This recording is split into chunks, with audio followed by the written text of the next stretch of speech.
Hello there, welcome to the Saroy channel and welcome to my Omnibus series. I've got so many of these omnibuses that are going to come out so that you'll be able to listen to an hour's worth of stories, which I know you're going to love. You know, the thing is that telling stories is such a fine art, and it's something that was practiced hundreds of years ago when people didn't have the technology that we have today. And everyone would gather around the fire and listen to a wonderful story. And also, what is so wonderful about a story is that personally, I think it is the best way to go to sleep. Every night when I go to bed, I always listen to stories. And that's something that parents used to do with their children. It's something that they still do with their children. There's nothing better than a good story. And so I hope you're going to enjoy this series. And before we start, I just want to say, do subscribe to my channel because you don't want to miss out on anything. Because I'm in for the long haul and I want to make sure that you get the most stunning stories to go to bed with at night or to listen to when you want to be one of those people sitting beside the fire and listening. Don't forget to subscribe to my channel. And let's get started. I hope you're going to enjoy the omnibus.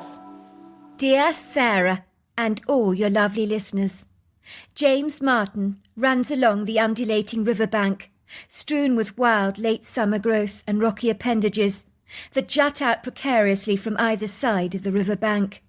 He's frantically looking for his sister Emma. His kayak is abandoned by the side of the river, lying upside down like a seal basking on a sandy beach. He cannot see his sister's kayak anywhere, nor are there any signs of her. The silent stillness is only injected with the movement of the swift-blowing cool breeze that causes the trees to whoosh and moan, some of their boughs creaking as they jiggle, while their leaves rustle.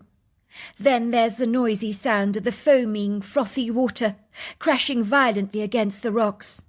Yet despite these natural, pleasant sounds of nature, there's a baleful silence that lingers inauspiciously in the atmosphere. It is the sounds that James does not hear that arrest his attention, that demand his gravest concern, and prevail upon him an impending sense of dread that gnaws away at his gut like a mouse at a piece of cheese. He cannot hear the cries of his sister. That's not good. Even if she was crying out in pain, that would be significantly better than the bleak absence of her voice. If only he could hear it ringing through the trees, which would be to James like a sweet-sounding bell. James is out of breath. He's panting as he lunges across the ground, in frenzied wide strides, at a rapidly fast pace. "Where are you, Emma?" James mumbles under his breath. "Where the hell are you? Please, God, may nothing bad have happened to you. Please, God, no." James is praying to God as he clings on to his flagging hope, like a drowning man at sea, clasping for dear life onto the debris of a broken raft. He scrutinizes the river, scrunching his eyes up to look for any signs of movement or the bright colour of Emma's life jacket, but he sees nothing. Why can't he see a damn thing? James' world spins out of control as his thoughts begin to whirl around and around so frantically fast, like the swirling clothes in a tumble-dryer. In his dazed, disorientated, muddy confusion, panic consumes every cell of his body, as an adrenaline spike like he's never known before burns brightly through his bloodstream. His legs are inoculated with a forceful power he has never known before. If he could run like this at school, he'd win all the races hands down. The stoic, stubborn riverbank remains resolutely undisturbed, very calm, a direct antithesis to James and his growing sense of unease. The billowing, low-slung embankments on either side of the river are fringed with the growth of old, ancient, gnarled sculptural trees that claw their way up to the sky like hunched-back old men. James does not stop to consider their beauty. His thoughts are fiercely pigeonholed onto one focus alone, finding his sister. But where is she? It's a beautiful sunny day. The weather has suddenly shifted. Only an hour before, dark clouds had hovered above the sky, threatening to unleash buckets of rain. But their sombre darkness retreated, the clouds dissipated, and now the sun's sparkling rays are dancing through the denim blue canopy. It's hard to believe anything inauspicious could have happened on this unassuming morning, but James instinctively senses something is very wrong. Very, very wrong. Suffice to say, this profound sense of foreboding hangs around him like a thick, cloying, dark blanket that he would gladly discard. But this baleful feeling clings on to him with the tenacity of a skin-tight overcoat that cannot easily be removed or dislodged. This is the Ozarks, in the heartland of America, with a verdant, rugged landscape, pierced by sculptural rocky appendages that impertinently jut out of the sumptuous viridescent vegetation here, and make no apologies for surrendering their unyielding contours like the humongous underbellies of large sea creatures under the threshold of a warm sun, where they have baked very contentedly for thousands of years, becoming aesthetically prepossessing sculptural features and prominent landmarks for many of the locals here. Let's just say that although beguilingly beautiful, this prepossessing landscape is not immune to adversity, to danger, to deadly accidents. The Ozarks are known for their abundance of sparkling springs, waterfalls, lakes, caverns, caves, and sinkholes, and are best described as a forested group of highlands in the south-central United States, extending southwestwards from St. Louis, Missouri, to the Arkansas River. James and his family are staying at their weekend retreat in a simplistic wooden cabin that had once belonged to their great-grandfather. They come here regularly, almost every weekend, as the cabin, although not far from home, is located in a prime position, overlooking a powerful gushing river of obstreperous white water, a superb spot for kayaking, which is one of the reasons the family love coming here. They enjoy exploring this fetching terrain that will so easily steal your breath away, for the Ozarks are intriguingly beautiful, and for an outdoor adventurer, an Aladdin's cave of exciting experiences and opportunities, which draw many people to this part of the world every year. James and his sister Emma live with their parents in one of the charming old Victorian houses in Eureka Springs that graciously hugs the edges of a cliff along a secluded winding mountainside street. Eureka Springs is nestled in the heart of the Ozarks. This stunningly charming town possesses block after block of one-of-a-kind eclectic shops, renowned for their quirky individuality, fine art galleries, craft euphoriums, spas, historic hotels, restaurants and cafes. The list goes on and on. The Martin family find the cabin to be so perfect for the weekend, to enjoy a spot of trout fishing, mountain biking, riding horses, riding ATVs, hiking, exploring, and the list goes on. But last and not least, kayaking, which is the hobby the family have enjoyed for many years. James knows that under no circumstances was he and his sister Emma to ever go kayaking unsupervised. But when have the rules of a strict parent not been made to be broken? James was 14, his sister 13, and the two of them were quite athletic. They'd been kayaking for as long as they could remember, and were quietly confident about their ability to navigate the tumultuous currents of the river. By all accounts, they were well acquainted with the blasting water, the fresh feel of spray on their faces, and some almost harrowing near-death experiences. But kayaking was like a drug you wanted to go to time and time again, as it was the most exhilarating sport that made you feel vibrantly alive. James and his sister Emma didn't believe they needed supervision in their kayaking, not from the adults. In truth, James secretly perceived himself to be better at kayaking than his father, although he would not dare admit as much. He would not want to fray his father's ego. Put it this way, his dad might be stronger, a lot more robust, but James considered himself much more nimble. He'd always been quick to manoeuvre his kayak out of precariously tricky situations, whereas his father was not nearly as efficient and often found himself getting stranded and caught up in rocky corners that were difficult to navigate your way out of. "You're never to go kayaking on your own," his father had drilled into his two youngsters. "I wouldn't be happy you negotiating that water alone, especially when the weather is windy or the water is rough or choppy. You do understand what I'm saying. This is no joke. Accidents happen out there, and kayaking can be treacherously dangerous if you're not prudently careful." "Yes, Dad," James had said, hanging his head bashfully. Had his father read his thoughts? James had often clandestinely dreamed of taking out the kayaks on the river with his sister, and without their parents' knowledge. Suffice to say for James and his sister Emma, the idea of kayaking on their own was great fun, so much more fun without the adults overseeing their every move. It was on this perfect weekend, the ideal opportunity to rebel against their parents' authority had magnanimously presented itself, as their parents went into town to observe an exhibition of artwork at one of the local galleries there.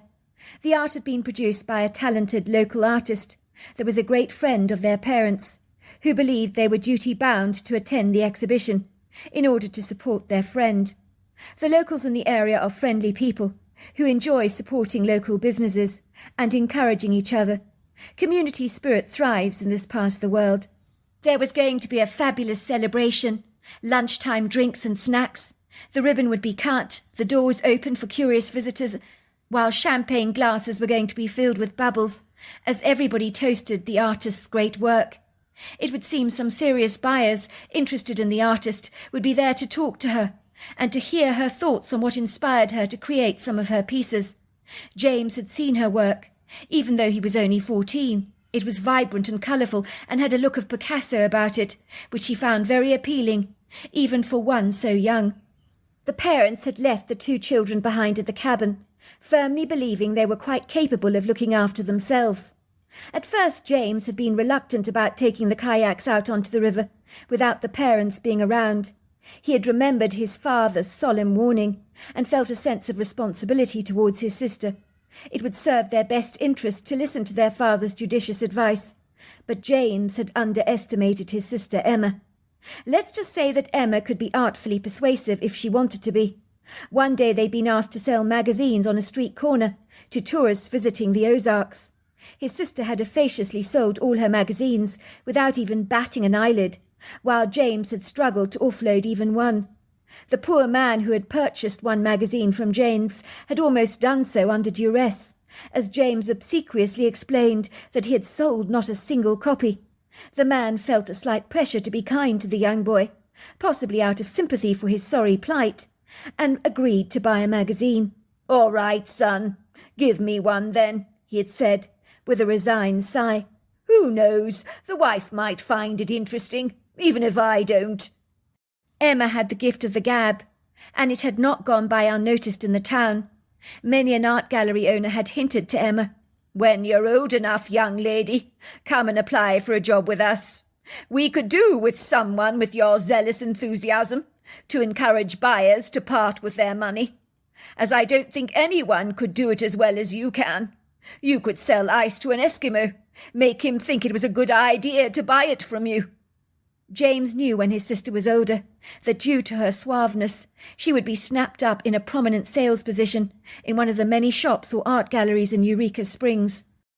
Now she was masterfully applying her adroit powers of loquacity on him, with such a compelling, influential persuasiveness that James had not seen coming. Emma had made him feel as if going kayaking had been his idea all along, when the reverse was actually true. "Go on, James. Mum and Dad aren't here. It's the perfect opportunity to go kayaking without them. We've talked about it for so long, don't you remember? Just imagine it. It'll be just the two of us and the river. Besides, you're always saying you're better than Dad. And you know what I think? You're absolutely right. You're much better at kayaking than Dad is. Granted, he's stronger than you, but you're much more fluid in your movements. You almost glide over the water seamlessly. I've seen Dad really struggle. I mean, really struggle. He puts on that I'm in control look, but I don't buy it for a second. It's almost like handling a musical instrument, isn't it? You're smooth and fluid. Dad is jerky and uncoordinated." James's chest inflated like a pumped-up beach ball with pride at his sister's effusive, rather unexpected compliments. Any more flattery like this, it would make him burst like a balloon. His sister had never told him this before, It was pleasing to have his personal, clandestine observations finally confirmed. It was not that he was conceited or stuck up in this regard, but he knew he was very good at kayaking, and one day when he gained that muscular advantage that comes with age, his kayaking would make his father's attempts look almost futile, even pathetic. "You think so?" he asks, hoping his sister would shower him with yet more compliments. "Absolutely. You know I wouldn't give you another compliment like this if I didn't mean it. You're natural on that water. If I'm with you, I will feel safe. You don't need Dad watching out for us. I mean, we're not babies, are we? We've been kayaking forever and a day. We're experienced. We know what we're doing. Probably more so than Mum and Dad do. They might be stronger than us, but guess what? We're much better than they are, and I'm not ashamed to admit it myself. I suppose modesty is not one of my finer points, but what's the point in hiding our lights under a bushel? If you've got it, flaunt it. That's what I say." "Even so, sis, I'm not sure we should actually do this. I know it will be fun, but you know what Dad said. We can't go out onto the water without being supervised. It's pretty windy out there this morning, which can make the water more treacherously choppy. It does look rough out there. You have to admit it." "Oh, come on, James. Don't be a boring stick in the mud. The fact that the river is more choppy than usual makes it all the more exciting, don't you see? It'll be so much fun. You know you want to. I can see the eagerness on your face. You're not fooling anyone, James, least of all me. Mum and Dad will be gone for 3 hours or so. What they don't know will never hurt them. When they return, our kayaks will look as if they haven't been used at all. We'll make sure they're perfectly dry. They won't know a thing. But behind their backs, we would have had a blast. You know the saying, while the cat's away, the mouse do play. The 2 big fat cats are out now.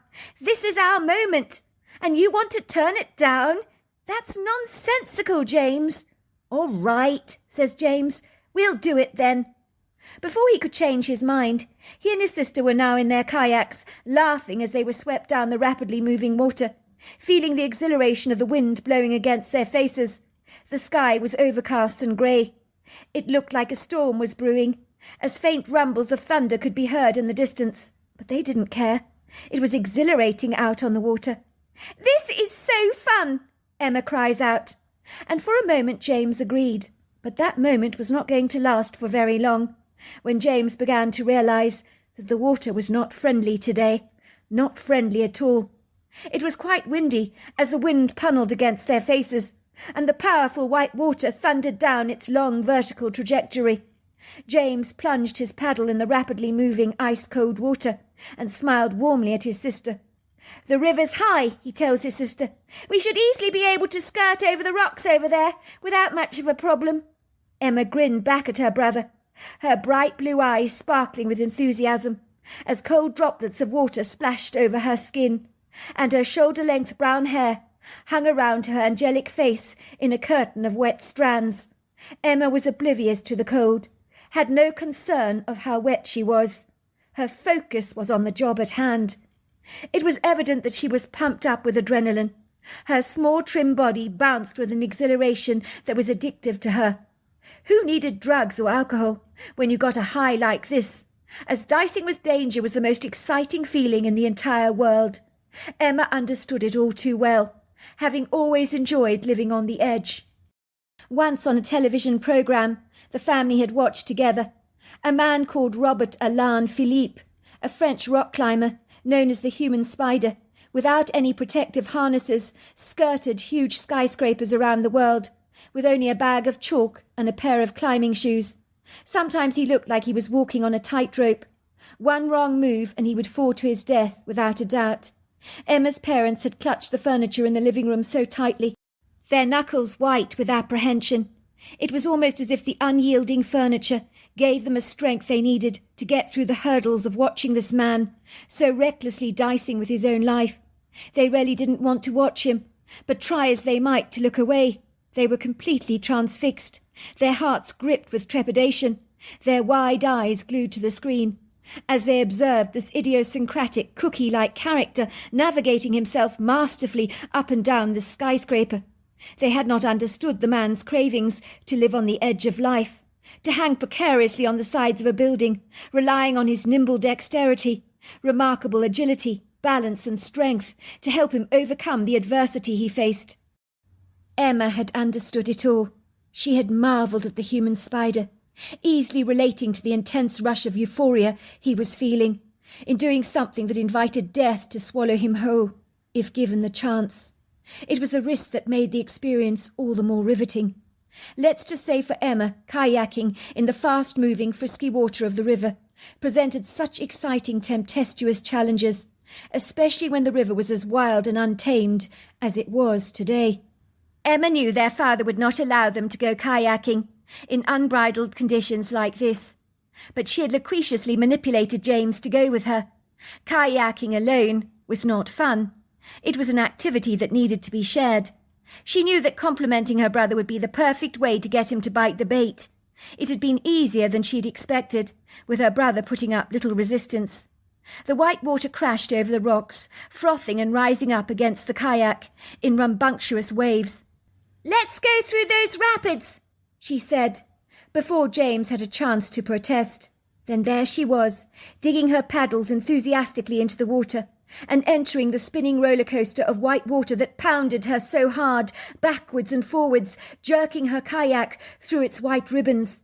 She could only cling onto her paddle, hoping that she could survive this dangerous manoeuvre, where there was no safety belts or railing to securely hold you in place.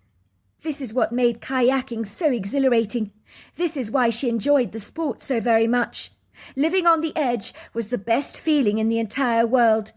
James watched in horror as the vivacious ebullient water of the roaring rapids was rougher than they expected. The water was high. It was out of control, like an inebriated drunk that needs hundreds of men to hold him down because he suddenly becomes so strong.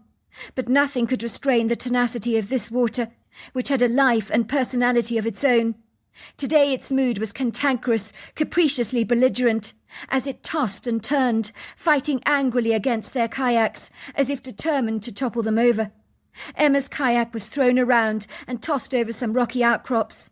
Then all James could see was his sister's bright orange life jacket disappear from view, as the kayak and his sister were swept away under the white curtain of fast-moving water, where he knew she had now entered some much more perilous rapids. How he wished he could stop her, but it was too late.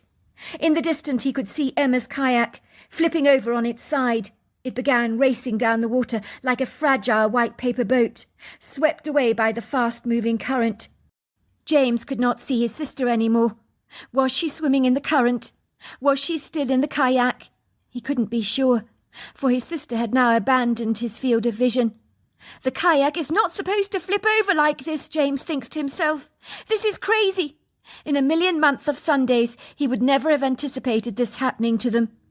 James managed to get his kayak to the shoreline with a great struggle as he wrestled against the aggressive currents of the water that knew no mercy or restraint.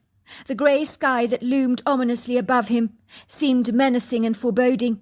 A storm threatened to add to the drama of this bodeful moment. James was exhausted, his body drenched, his hair soaked. He threw his kayak onto the ground and hurriedly raced down the banks of the water to follow his sister's kayak. Time was of the essence. His sister's life was in jeopardy. If he didn't get to her in time, it could be too late. Time stood still as the surreal event unfolded before him, like a haunting, compromising scene in a horror movie. He needed to get to her. He needed to get to her fast before it was too late. What was he thinking? How could he have been so stupid? Any fool could see that this water was way too perilous for kayaking. But despite his intuitive warnings that had whispered to him not to go, he had failed to listen, for the egotistical part of himself had taken dominance. The weather seemed to change as quickly as putting a coin in the slot of a karaoke machine at a local bar to play a brand new song. The sun peered cheerfully through the clouds. Everything looked beautiful. The day had become magnificent, but to James, nothing was beautiful about a day that clawed at his heart like an angry cat trying to escape the confines of its cage. In anguish, he calls out his sister's name. "Emma! Emma! Emma! Emma!" The sound of his shrill voice revealed his desperation. like a whistle that seemed to echo across the rugged terrain. James perceives a vacuous, disturbing hollow, growing wider, wider, deeper and deeper inside him, as a numbing feeling spreads across his body. In his gut, he knows exactly what he's going to find. He knows that it's not going to be good. He can feel his heart pounding violently through his chest, as a nauseating fear consumes him. He is not acquainted with a fear like this. No one should ever have to feel like this. Then he sees the horrifying sight that no eyes would ever wish to see. His sister's upside-down kayak is being straddled by the rapid's fast-moving water that is still treacherously dangerous. Then he sees it. At first he thinks that it's a bear, as this huge, bulky, sturdy figure is moving in the powerful water without much difficulty and swimming in the frisky current in pursuit of his sister's kayak and hopefully his sister. The creature turns the kayak around. He's lifting up his sister, who'd been floating upside down in the water. James stares and stares. He's sure he has to be dreaming. Please God, may this be a dream, and he'll wake up to find his sister alive and well again. The idiosyncratic creature swims back with his sister in one of his arms, while he uses the other arm to swim. When he gets to the edge of the water, he climbs out, holding Emma's deflated body in his hands. James realizes at once that this creature is not a bear. It looks like an enormous man, covered with hair, that has tree-trunk-sized legs, a powerful body, built like a burly army tank. His long, flowing dark hair is totally drenched, so James can see the grey skin beneath, revealing a mind-blowing muscular density that would be the dream and envy of any aspiring bodybuilder. But James doubted anyone he'd ever seen could measure up to the strength of this hairy man. He looked capable of lifting up a heavy piece of farming machinery without even breaking a sweat. But this creature, or hairy man, was much more nimble and agile than the Incredible Hulk he'd seen on television, a fictional character who possessed a marvellous, impressive strength. James runs towards the hairy man to greet his sister, whom he's carrying so gracefully in his powerful overlong arms. He places Emma gently down on the river bank. The hairy man is slapping her face and trying to wake her up, but she is unresponsive. James rushes over to his sister, deciding to take charge. The hairy man respectively steps away, curiously watching as James begins to thrash his sister's chest and give her the CPR he'd learnt at school. "Emma, wake up! Wake up, Emma! Wake up!" Emma's eyes are glazed over, like a dead fish. Water comes out of her throat, but she does not cough nor splutter. There's a deep bloody gouge on her head that suggests that she took a fierce beating against one of the rocks. "Don't do this to me, for God's sake! Don't do this to me, Emma!" says James, punching at her chest as hard as he can, again and again, to get some kind of a response from his sister. "Emma, wake up! Emma, wake up!" But his sister remains limp and lifeless, like a rag doll. James continues to pound at his sister's chest for dear life, his tears pouring down his cheeks in rivulets. "Emma, wake up! Don't do this to me, Emma! Don't do this to me!" For a second, James glances up at the hairy man. "I think she's dead! I think she's dead!" The hairy man is nodding. His deep, dark, soulful eyes look empathetic and compassionate.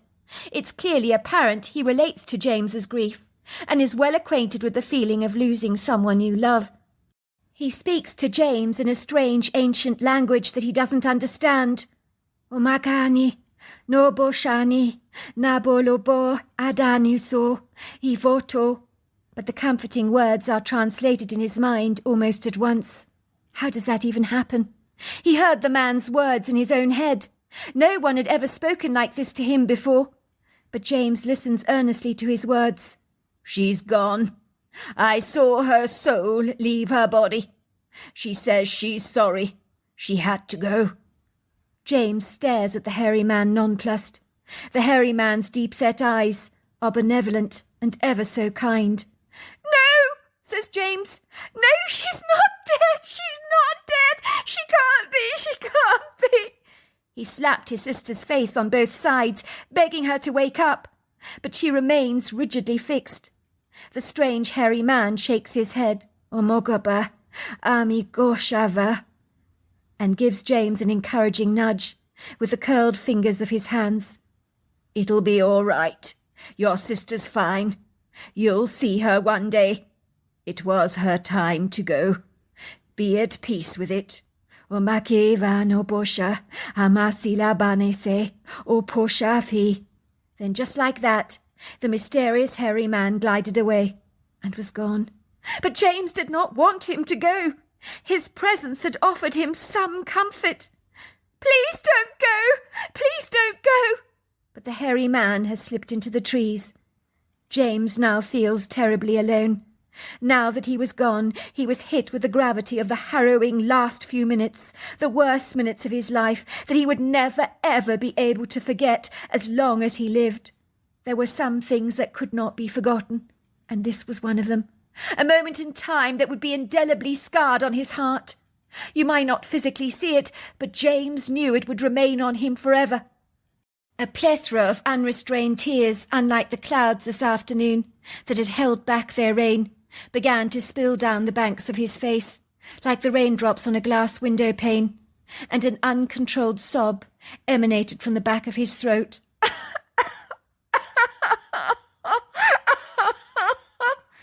James had no memory of the next few hours. Of that day, everything was veiled in a fuzzy blur, as if he was sitting on a train half asleep as the countryside had rolled past the window at one hell of a speed. That was how the day had panned out for him. Well, the rest of it anyway. He had observed the police, the coroner, the funeral company picking up his sister's body on a large stretcher. He'd heard the coroner saying to his parents, "She wouldn't have suffered. She was knocked out by the rocks with blunt force trauma. She drowned as a result. She wouldn't have known much." There had been a kind counsellor speaking to his parents, and even to him at one point. James could barely remember her words. She had said something about how accidents happen, and how Emma wouldn't have felt a thing as she'd been knocked out unconscious, and that it was an unfortunate accident. Tragedy is a part of life, she had said. James had barely listened to her, but everything remained vague and indeterminate as he was caught up in a thick, foggy cloud of obscurity. One thing he did recall vividly, with a crystal-clear clarity, were his parents' mortified faces when they realised what had happened.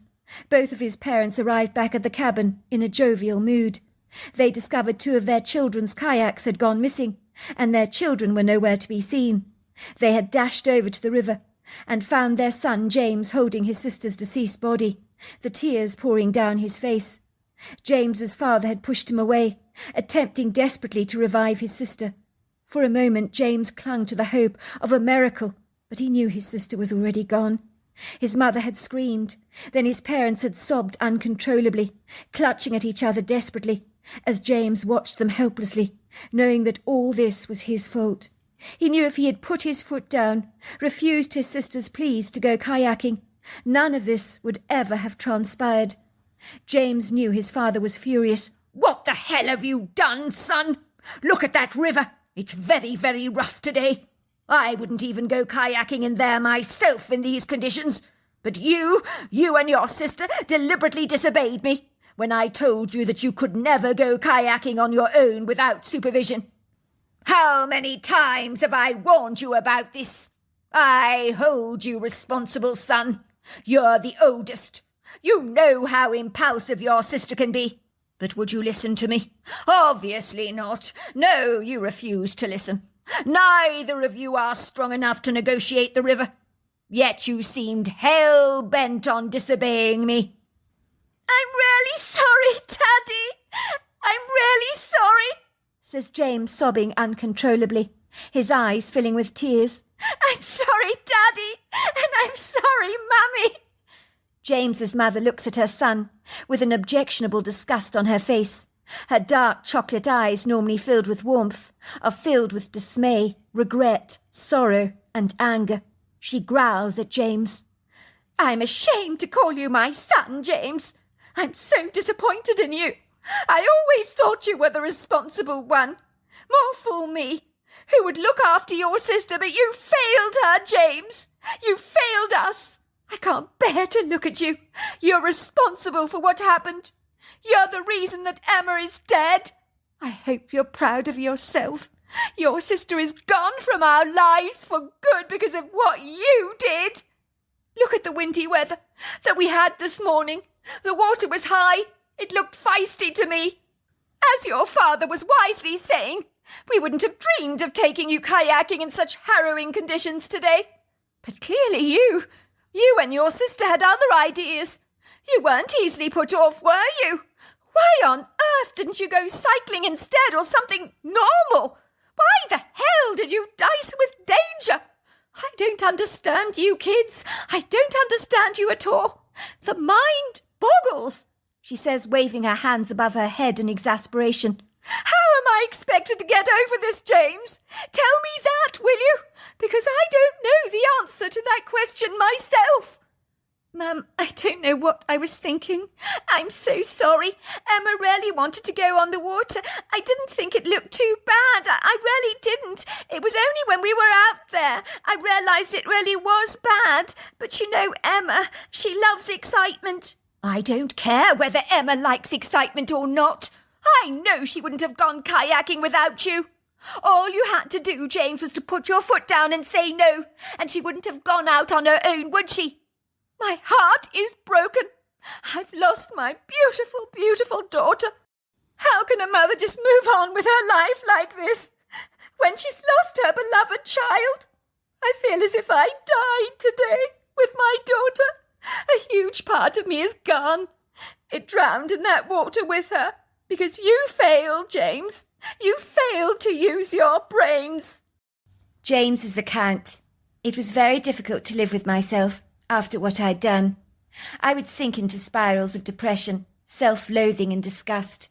I knew my parents would never forgive me for what transpired that inauspicious day, when my sister Emma had hit her head violently hard against a rock, was knocked unconscious and drowned in the kayaking accident, when the intractable, obstreperous white water that day had blasted forcefully over those rocks, knocking everything around in that water, like the beads in a rattle, with an incorrigible determination to steal, kill and destroy. For on that day those waters were fiercely capricious. My sister did not stand a chance against their tenacious wrath. My parents held me accountable for my sister's death, but no one was harder on me than I was on myself. I would often wake up in the middle of the night. My forehead would break out into gleaming beads of perspiration that would saturate the back of my neck and my hair. My heart would be pounding so vigorously in my chest that I could feel the urgent vibration of every thumping beat. It was like I was reliving the haunting, bodeful event over and over again in my mind, in an untamed, lucid nightmare that would never abate. I had never wanted anything more in my entire life than to go back in time, to undo the tangled knots of what had been done. How I wish I'd stood up to my sister and said, "No, we're not going kayaking, and that's final."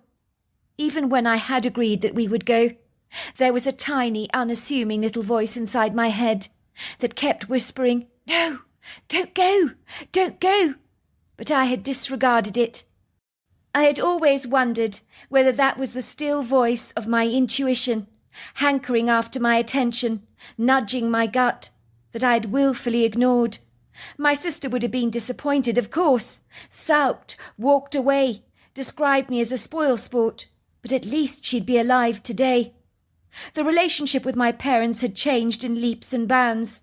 I knew my mother hated me for what had happened, and my father could barely bring himself to look at me for the first 2 weeks after the event. I was the cruel reminder of his dreadful calamitous loss. I remember feeling so desolately lonely. We would still return to the cabin for weekends. I don't even know why we did. Maybe my parents wanted to be close to my sister, but my desire to go kayaking again had been vacuum suctioned out of me, as I didn't have much desire for anything these days. My passion for life had wilted away like a flagging alpine flower on the prairie. It was like our whole household was basking in a deep melancholia. It was sometimes very hard just to get out of bed. It was always a struggle waking up to face a brand new day. When the weather was beautiful, the landscape transfixing, it seemed so wrong that anything could dare to be so glorious with my sister gone from our lives. How could the world go on when my sister was no longer around? It made no sense to me at all. I missed her terribly. You never appreciate how much until that person you love is taken from you. I reflected over and over again on the day the hairy man I'd encountered had told me my sister had said sorry. He claimed he'd seen her spirit leaving her body, and that I would see her again one day. Indeed, his reassuring, encouraging words gave me much more hope than anything the counsellor I was currently seeing had actually said. Her redundant, fruitless words had been so pathetic, like raindrops running off a waterproof awning, as nothing she said penetrated. It was like the hairy man knew things ordinary people just didn't know. He had an understanding of the spiritual realm. I knew he was sad my sister was gone, but he did not see her death as completely devastating, as he seemed to know she still lived on, even after this life. So he had a peace about her passing that I did not have, and wished I could acquire. I wore the guilt on me every day, like a heavy overcoat I didn't want to remove. I didn't feel I deserved to be happy, so in effect I was like a prisoner in my own body. The same could have been said for my parents. I knew they blamed me for my sister's demise, but they also blamed themselves. I think my father wished he'd locked away our kayaks. "I blame our son for Emma's death, 100%, I'd heard my mother say. "James is responsible. You know what Emma was like. She always liked to take risks. I wouldn't mind betting, because the current was more feisty than usual, she thought it would be fun to go kayaking. Of course she put James up to this, I know she did. I know how persuasive she can be. But none of this excuses James' behaviour. He's the older, wiser brother. He should have been the responsible one. He knew better. He must have understood that the water was way too choppy, far too dangerous that day." "That's not fair, sweetheart. Are you going to hate James for the rest of his life because of what happened? We are also guilty for Emma's death. You can't lay the responsibility at James's door. That's an extremely cruel thing to do. This is our son we're talking about, not a random stranger you would like to get your claws into." "What absolute nonsense! We did nothing wrong. This was James's fault." "That's not true, sweetheart. You know it's not. We left our children unsupervised at the cabin. I didn't lock up the shed with the kayaks. You know when I told James that he and his sister were never allowed to go kayaking on their own? I had an instinctive sense they wouldn't listen to me, and that the moment our backs were turned, they'd do something like this. You know what that is. It's an instinct. My instincts warned me, but I did nothing." "Well, if you felt like that, you should have locked up the kayaks, shouldn't you? You should have been more careful. If my instincts had told me to do that, I would have listened to them." "That's exactly what I'm saying. You're right, sweetheart. I should have listened to my instincts." "Well then, why the hell didn't you? Why didn't you listen to them?" "We could go around in circles blaming each other, but that would be futile, would it not? But I feel very bad for James. I think we've been very unkind to him recently. Have you seen how desperately sad and deflated he's become recently? The headmistress phoned me from the school, you know. She's very concerned about him." "You never told me this." "Well, I didn't want to upset you, did I? You're far too upset at the moment. It didn't seem a good idea upsetting you any more than you already are." "You didn't want to upset me? Listen to yourself, sweetheart. Nothing could upset me after what I've been through. Don't you realise that? I'm at rock bottom in my life now. I can't even sink any deeper or any lower, even if I wanted to. A few more rocks being thrown at me are hardly going to drag me any further down. I'm at the bottom already. I take great offence that you'd keep something as significant as this from me." "You're very angry with James all the time. I've seen your behaviour, sweetheart. You barely acknowledge our son these days. And if you talk to him, you snap. I notice you avoid even giving him any form of eye contact. That's very cruel. I did that in the beginning, I admit, because I was furious with him, but not any more. Do you realize what you're doing to that poor boy? You're making him feel like an outcast, as if he doesn't belong anymore and isn't welcome in our home. He's our son, for goodness sake. What are you saying? What are you saying? That I'm a bad mother? My mother had barked. What I'm saying, sweetheart, is that our son is hurting too, very much. He's lost his beloved sister. He was very, very close to Emma. You seem to forget that. You think this is all about you, as if you have a monopoly over grief, when we have all been equally as hurt. All of us are suffering Emma's loss. But you are behaving as if her death has only afflicted you personally, that you're the only one that is suffering here. But we're in this together. I can't believe you're talking to me like this. How dare you? Emma was my daughter. I gave birth to her. I'm her mother. I've every right to be grieving her loss. So does our son. So do I. Do you think James deliberately set out to harm our daughter? Of course not. If he knew the outcome of their fortuitous adventure, he'd have never agreed to go kayaking with Emma. James is a sensitive soul, with a huge heart on him. There isn't a bad bone in that young boy's body. But you're treating him so abysmally, every day, with your willful contempt. It's disgusting. I'm not saying he set out to hurt Emma. I'm saying he's responsible for her death.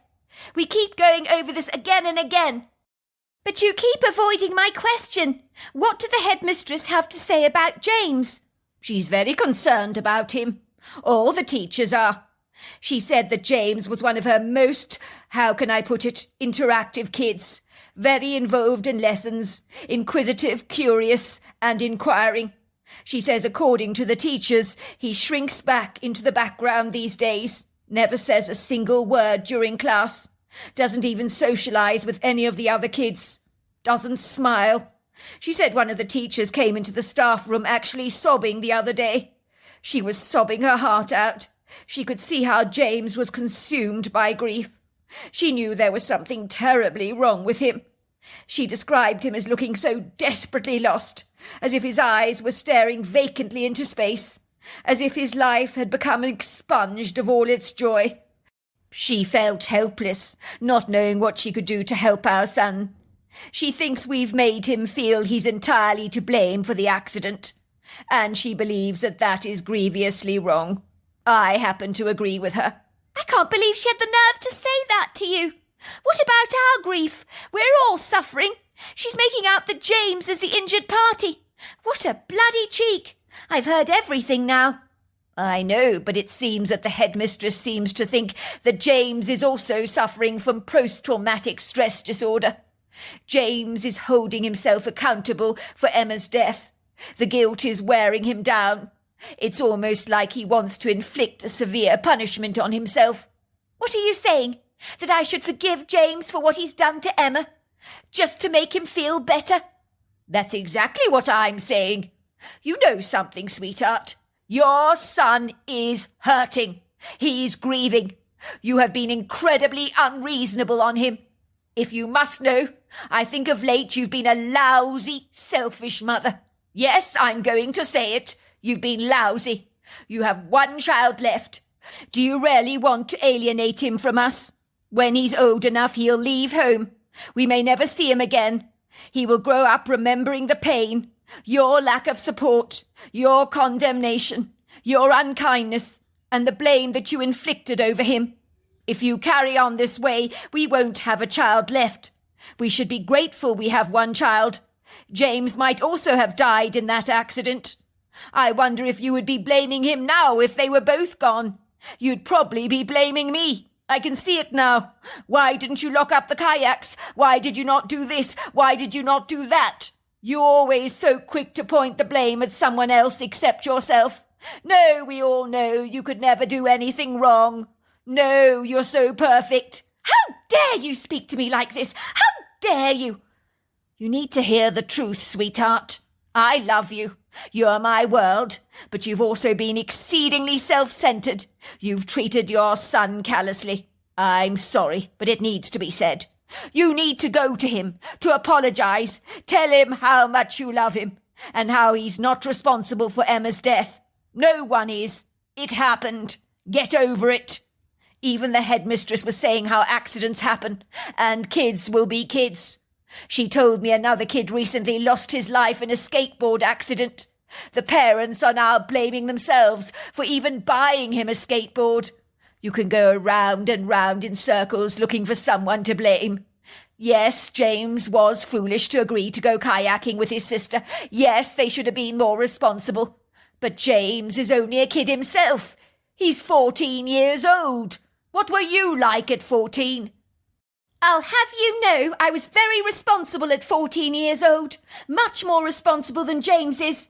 And I'm not going to hang around here a moment longer listening to you going on, throwing darts at my character like this. How dare you demean me? You're not exactly a saint yourself, are you? And if you must know, your appalling failure to lock up the shed weighs heavily on my heart, she says belligerently, marching into her bedroom, throwing a selection of clothes from her wardrobe into a suitcase and calling a taxi to pick her up. Where are you going? My father asks her. Don't leave us. This is ridiculous. Should we not talk about this first? I've got nothing to say to you. I can clearly see whose side you're on, and it's not mine. I'm your wife. You should be on my side. I'm going to stay with my sisters for a while. I'd appreciate you giving me some space. My father did not stop my mother leaving, but he sighed warily as he watched her being ferried away by the taxi that night. Why, oh, why does your mother have to be so cantankerous, so disagreeable at times? Still, it might do her some good to stay with her sister. Maybe her sister will talk some sense into her, because believe me, I've tried, but she refuses to listen to me. I remember after my mother was gone, the house became very quiet. I would sit down at dinner time with my father. We would hear the clock on the mantel just ticking away. We'd often eat in a muted silence together, neither of us saying a single word. It was like our subdued home was macerating in a lugubrious despondency. My parents had never fought a single day in their lives. I knew my mother's absence irked my father. It's no wonder they say that when a parent loses a child, that it can tear a relationship apart. I've seen it firsthand myself. It's called the blame game, when both parties blame each other for the unfortunate tragedy. My mother and father loved each other dearly, but Emma's fortuitous death was splitting them apart, and it was all because of me. My dad was not a great cook at the best of times. The meat he'd presented at dinner was so tough, I could hardly even cut through it. It felt like I was eating a piece of leather, but I managed to get it down. My father was trying his level best to take care of the household while my mother was away, and I didn't want to discourage his gallant efforts. "When's Mummy coming back, Dad?" I asked. "I don't know, son. She hasn't been doing very well recently." "She hates me, Dad, because of what happened to Emma. I'm really sorry, Dad. I didn't mean to drive a wedge between the two of you. This is all my fault. Not only is Emma dead, but your relationship is on the rocks now." My father reaches out his hand to give me a reassuring squeeze. "I'm very angry with your mother at the moment, James. Very angry indeed. Perhaps it's a good thing she's not here at the moment. We both need our space. Your mother's been treating you very badly, James. She's failed to be loving to you. She blames you for Emma's death, and I must apologise for that. But I want you to know it's because she's hurting. When we're sad, it's so much easier to blame someone else. I'm not blameless in that regard either, James. In the beginning, I blamed you for Emma's death, but it wasn't your fault. It was a dreadful accident. I must apologise profusely for my unkind words." "But it is my fault, Dad. Mum has every right to hate me. But she can't hate me more than I hate myself. I don't know, Dad, if I can ever forgive myself for what happened." "Son, you're 14 years old, for goodness sake. Yes, you and your sister misbehaved. I misbehaved when I was your age myself. I climbed trees, went dirt biking everywhere, scooted around the countryside like a maniac, taking perilous risks with my brother. We did reckless things back then, but we didn't end up killing ourselves, but we could have easily done so. We were forever taking risks. What happened to Emma was a tragic accident, son. But that's all it was, an accident. Thanks, Dad. I do appreciate that. How about we go to the cabin this weekend again? You can ride your mountain bike around the countryside. We can go fishing together if you like. Won't you be lonely without Mum? How can I possibly be lonely? I'll be in very good company with you. And as I keep saying, if your mother doesn't get her act together and smell the coffee, we can't be on the same page. If she keeps blaming you for Emma's death, I'll not be able to cope with her presence around here. Do you understand that? I nod. I hope it works out between you and Mum, Dad. Me too, son. Me too. I was excited to return to the cabin for the weekend. It seemed strange that it was just me and my father in the cabin alone. But being outdoors again, embracing the natural world was so rejuvenating, so uplifting. It revived my deflated spirits like a drooping bunch of flowers being plunged into a vase of water, being re-energized all over again. The cabin most certainly rekindled my wistful nostalgic memories of happy times spent with my sister. I could almost hear Emma laughing as we rode down the woodland trails on the back of our bicycles, with her crying out, "I'll race you, James! I'll race you! We'll see who gets there first!" In this natural environment, I felt as if the towering trees almost hugged me with their congenial warmth, while the soft sunshine bespeckled my face with hundreds of warm kisses. Me and my father cast out our rods over the water on the decking of the old fishing pier that my grandfather had erected when he was in his prime, as back in the good old days he was in remarkably good physical condition, a strapping man that wasn't known as Burl for nothing. My father set up 2 chairs. He had a huge cooler box filled with beer. We fished all morning. It took a long while for the fish to actually bite, but it was so relaxing basking in the blissful sunshine.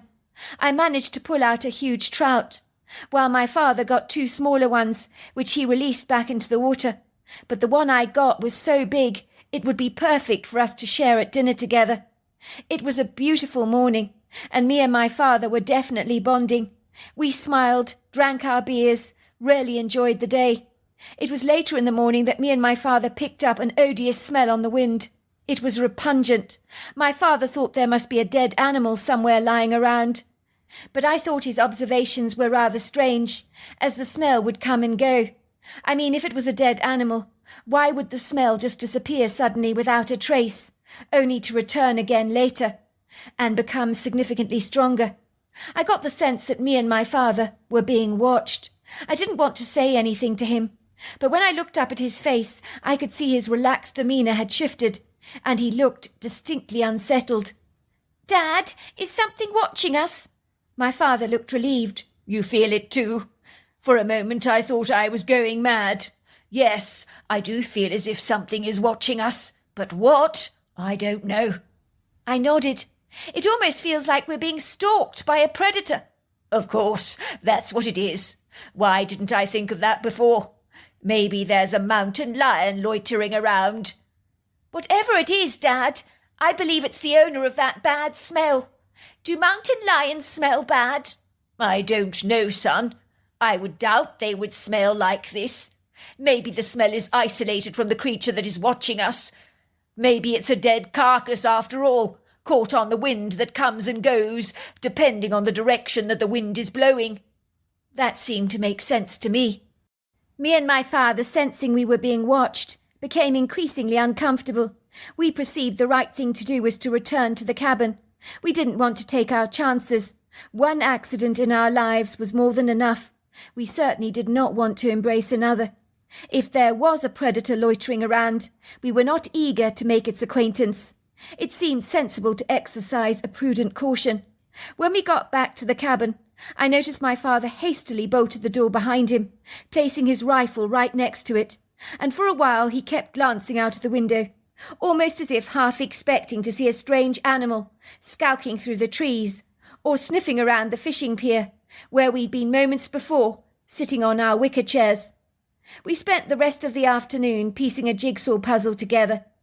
It was later, in the early evening, after the tangerine sun had finally set over the valley, and the evening had settled in, that me and my father felt that the enigmatic events of the day were at long last behind us. The bad smell had finally gone. We no longer felt that instinctive, bodeful sense that something was watching us. We eagerly cooked the trout I had caught over the fire pit that we had artfully erected. The fish was delicious and tender, melting in our mouths. My father sighed happily. "This is the life. I wish your mother was here with us to enjoy it. She'd have loved an evening like this." "I wish she was here too, Dad," I said. "I wish we could put this all behind us and start again. I'm sad that Emma is dead, Dad, but she would not want us to wallow in our grief. She'd want us to move on, wouldn't she?" "Son, I couldn't have put it better myself," said my father reflectively. "How I wish your mother would see sense." We sat there for a long time, drinking hot chocolates and watching the roaring flames of the fire pit, bouncing ebulliently over the wood, cracking, spitting and sizzling. For how long me and my father basked under the soft ethereal shadows of a half-moon and the bright spattering of silvery stars, I do not know. The night was magical, disturbed only by the sweet chorus and trills of the frogs and crickets, along with the rambunctious crashing sounds of the water thundering against the rocks from the river. I could see the tall, majestic silhouettes of the trees, shrouded under the tenebrous sky, their long vertical forms inconspicuous and indeterminate. Finally sleep got the better of both of us, and so we retired to our bedrooms. The moment my head hit the pillow, I drifted off into a deep sleep. I was awoken to the sound of my sister's voice calling me. I sat up with a start. Did I just dream that? The voice sounded like Emma's, but Emma was dead. This was crazy. I heard my sister's voice calling me again. "James! James! James!" There was no doubt. This was unequivocally my sister's voice that I was hearing. I knew I wasn't imagining things. I didn't know what to actually think. I quickly dashed off to my father's bedroom, but he's sound asleep. He's dead to the world. I can hear the rhythmic rise and fall of his chest. Should I wake him up? Tell him what I'd heard? I decided better against it. My father would think I was dreaming, and would not be best pleased to be awoken up. But I hear my sister's voice again. "James! James! James!" This time it's louder and clearer, coming from directly outside the cabin. I unhesitantly throw on my jeans and sweatshirt and walking boots, and with my torch I venture towards the door. My sister was dead. Why would I go after a voice that sounded like hers? It was like my internal engine was all fired up. I wasn't going to ignore her voice. I immediately unbolt the cabin door, closing it behind me. I won't be long.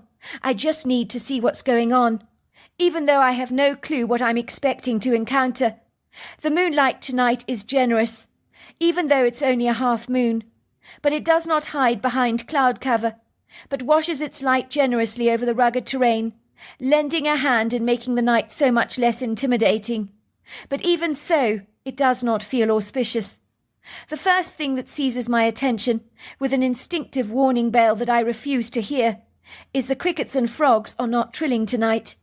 I can hear the sounds of the river water crashing over the rocks, but that sound is a constant here. But the insects don't normally switch off like this, and their silence to me is conspicuous. I can smell that ghastly scent again, the manky smell of death and decay, that me and my father smelt earlier on in the day. It is so pronounced it causes the back of my throat to burn, and my eyes to almost weep, while I have to restrain the urge to throw up the contents of my stomach, as I feel distinctly nauseous. Should I go back to the cabin to get a rifle? Maybe this smell belongs to a predator. My thoughts are distracted by my sister's urgent calls. "James! James! James!" I could hear the tone of her voice was absolutely urgent, and my instincts naturally took over. I needed to find her. I knew she was dead, but I couldn't help but respond to that voice. I knew it was coming from beyond the trees, so I stepped up my speed, and with my torch wavering precariously in my hands, I bounded towards them. The voice seems further and further away, but I still keep running towards it. The sound of my boots can be heard breaking up leafy debris beneath my soles. And then I see him, and my torch slips out of my hand like butter, crashing onto the ground with a loud thump. This creature is using my sister's voice. He's calling my name, but he's not my sister. My mouth drops open. My jaw loosens. My sleepy eyes are now wide as saucers. My heart thuds in my chest. It pounds vigorously, while the hairs on the back of my neck stand up on edge. The creature I'm staring at is not human, but its body is humanoid, with a human-looking torso, arms and legs. It is standing up on 2 feet, and possesses the most enormous head I've ever seen, the head of a wolf, and its eyes blaze a bright red colour. The creature is Herculean in size, possibly 7 foot tall, even 500 pounds. His nails are like sharp claws, and his canine teeth are grinning at me. He continues to call my name, in my sister's voice, and like a lamb to the slaughter, I was deceptively led into his guileful trap. I'm not sure why at first I don't run away. It was like my feet had become entrenched in cement, and like a pillar secured to the ground with heavy secure foundations, it was almost like I couldn't move at all. I tried to lift up a foot, but it was stuck to the ground. My mind was screaming, "Run! Run! He's going to eat you!" But I didn't flinch. The creature seemed almost disappointed that I wasn't running away. I think he would enjoy the chase. My inability to run seems to have confounded him somewhat. He's eyeing me wickedly, through his red eyes, and I can perceive that this creature is filled with such hatred towards me, while he's drooling, as if salivating over me. Finally, I seem to break free from the trap of my paralysed state, as if wading through deep water. I begin to run. It's not easy. If only I could run as fast as I did that day when my sister's kayak capsized. The creature is now lunging behind me. This is exactly what he wants. He wanted to chase me. He enjoys my terror, laps it up like a cat with a saucer of milk. "Help!" I cry out as loudly as I can. "Help! Somebody please help! Help!" It's the only weapon I have at my disposal. I scream as loudly as I can, but the creature's not put out by my terrified cries. He actually enjoys them. I feel a powerful hand grab me, as this wolf-like humanoid flings me to the ground. His movements are fast, efficient and quick. I can feel his thick, gelatinous spittle dribbling over my face. I try to fight him back, to punch at this thing. The smell of him is obnoxiously vile. This was the ghastly, odorous smell that me and my father encountered this morning. Only now that it's in my face, it's 1,000 times worse. The creature begins to lash out at me with its sharp claws. I feel these razor talons slicing me like a knife. The blood comes seeping out. I can smell the iron of my blood in the air. This is not good. I know I'm going to die. There's no doubt about this in my mind. I think about how my death could destroy both of my parents. It was one thing for them to lose one child, but 2, that'll be far too much for them. It's funny what you think about when you're fighting for your life.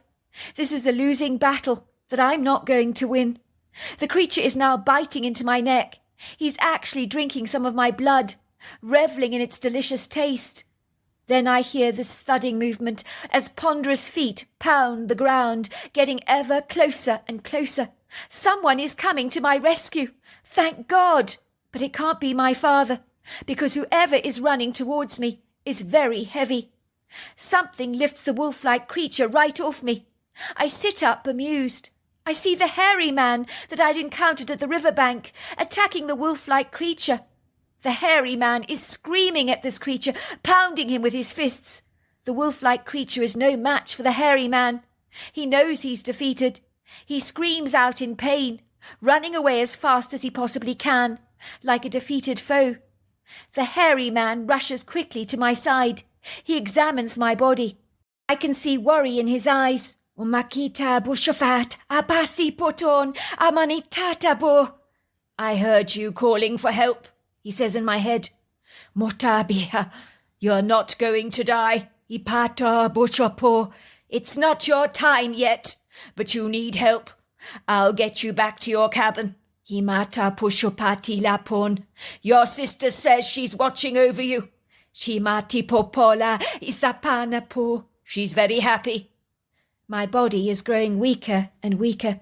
I'm losing blood, but the hairy man pounds at the door of my cabin, lets out an enormous shriek that would wake the living dead, and then I hear my father's footsteps running to the door. But everything goes blank after that. Later the following afternoon, I wake up in a hospital bed, with my mother and father sitting on chairs beside me, their faces strewn with worry. "You've woken up, sweetheart," says my mother, running over to me, crushing me in her arms so tightly that I almost can't breathe. Her eyes are brimming with tears. The relief on her face is immense. "For a moment I thought I'd lost you, sweetheart. I don't know what I'd have done if you'd died like your sister. I couldn't go through that again." "What happened?" I asked, looking from my mother to my father. "Why am I in hospital?" "Well, I thought you might be able to answer that question yourself," says my father. "I woke up in the cabin last night to hear the most horrendous scream. Never heard anything like it before. It sounded like a woman was being murdered. I'll tell you something for nothing, son. I had no idea you could scream like that. You banged on the front door so hard, I thought someone was going to kick it right through. I didn't know you were that strong either. I then found you lying there on the step, covered in blood. You were in a bad way, son. I thought you were going to die on me. You lost so much blood.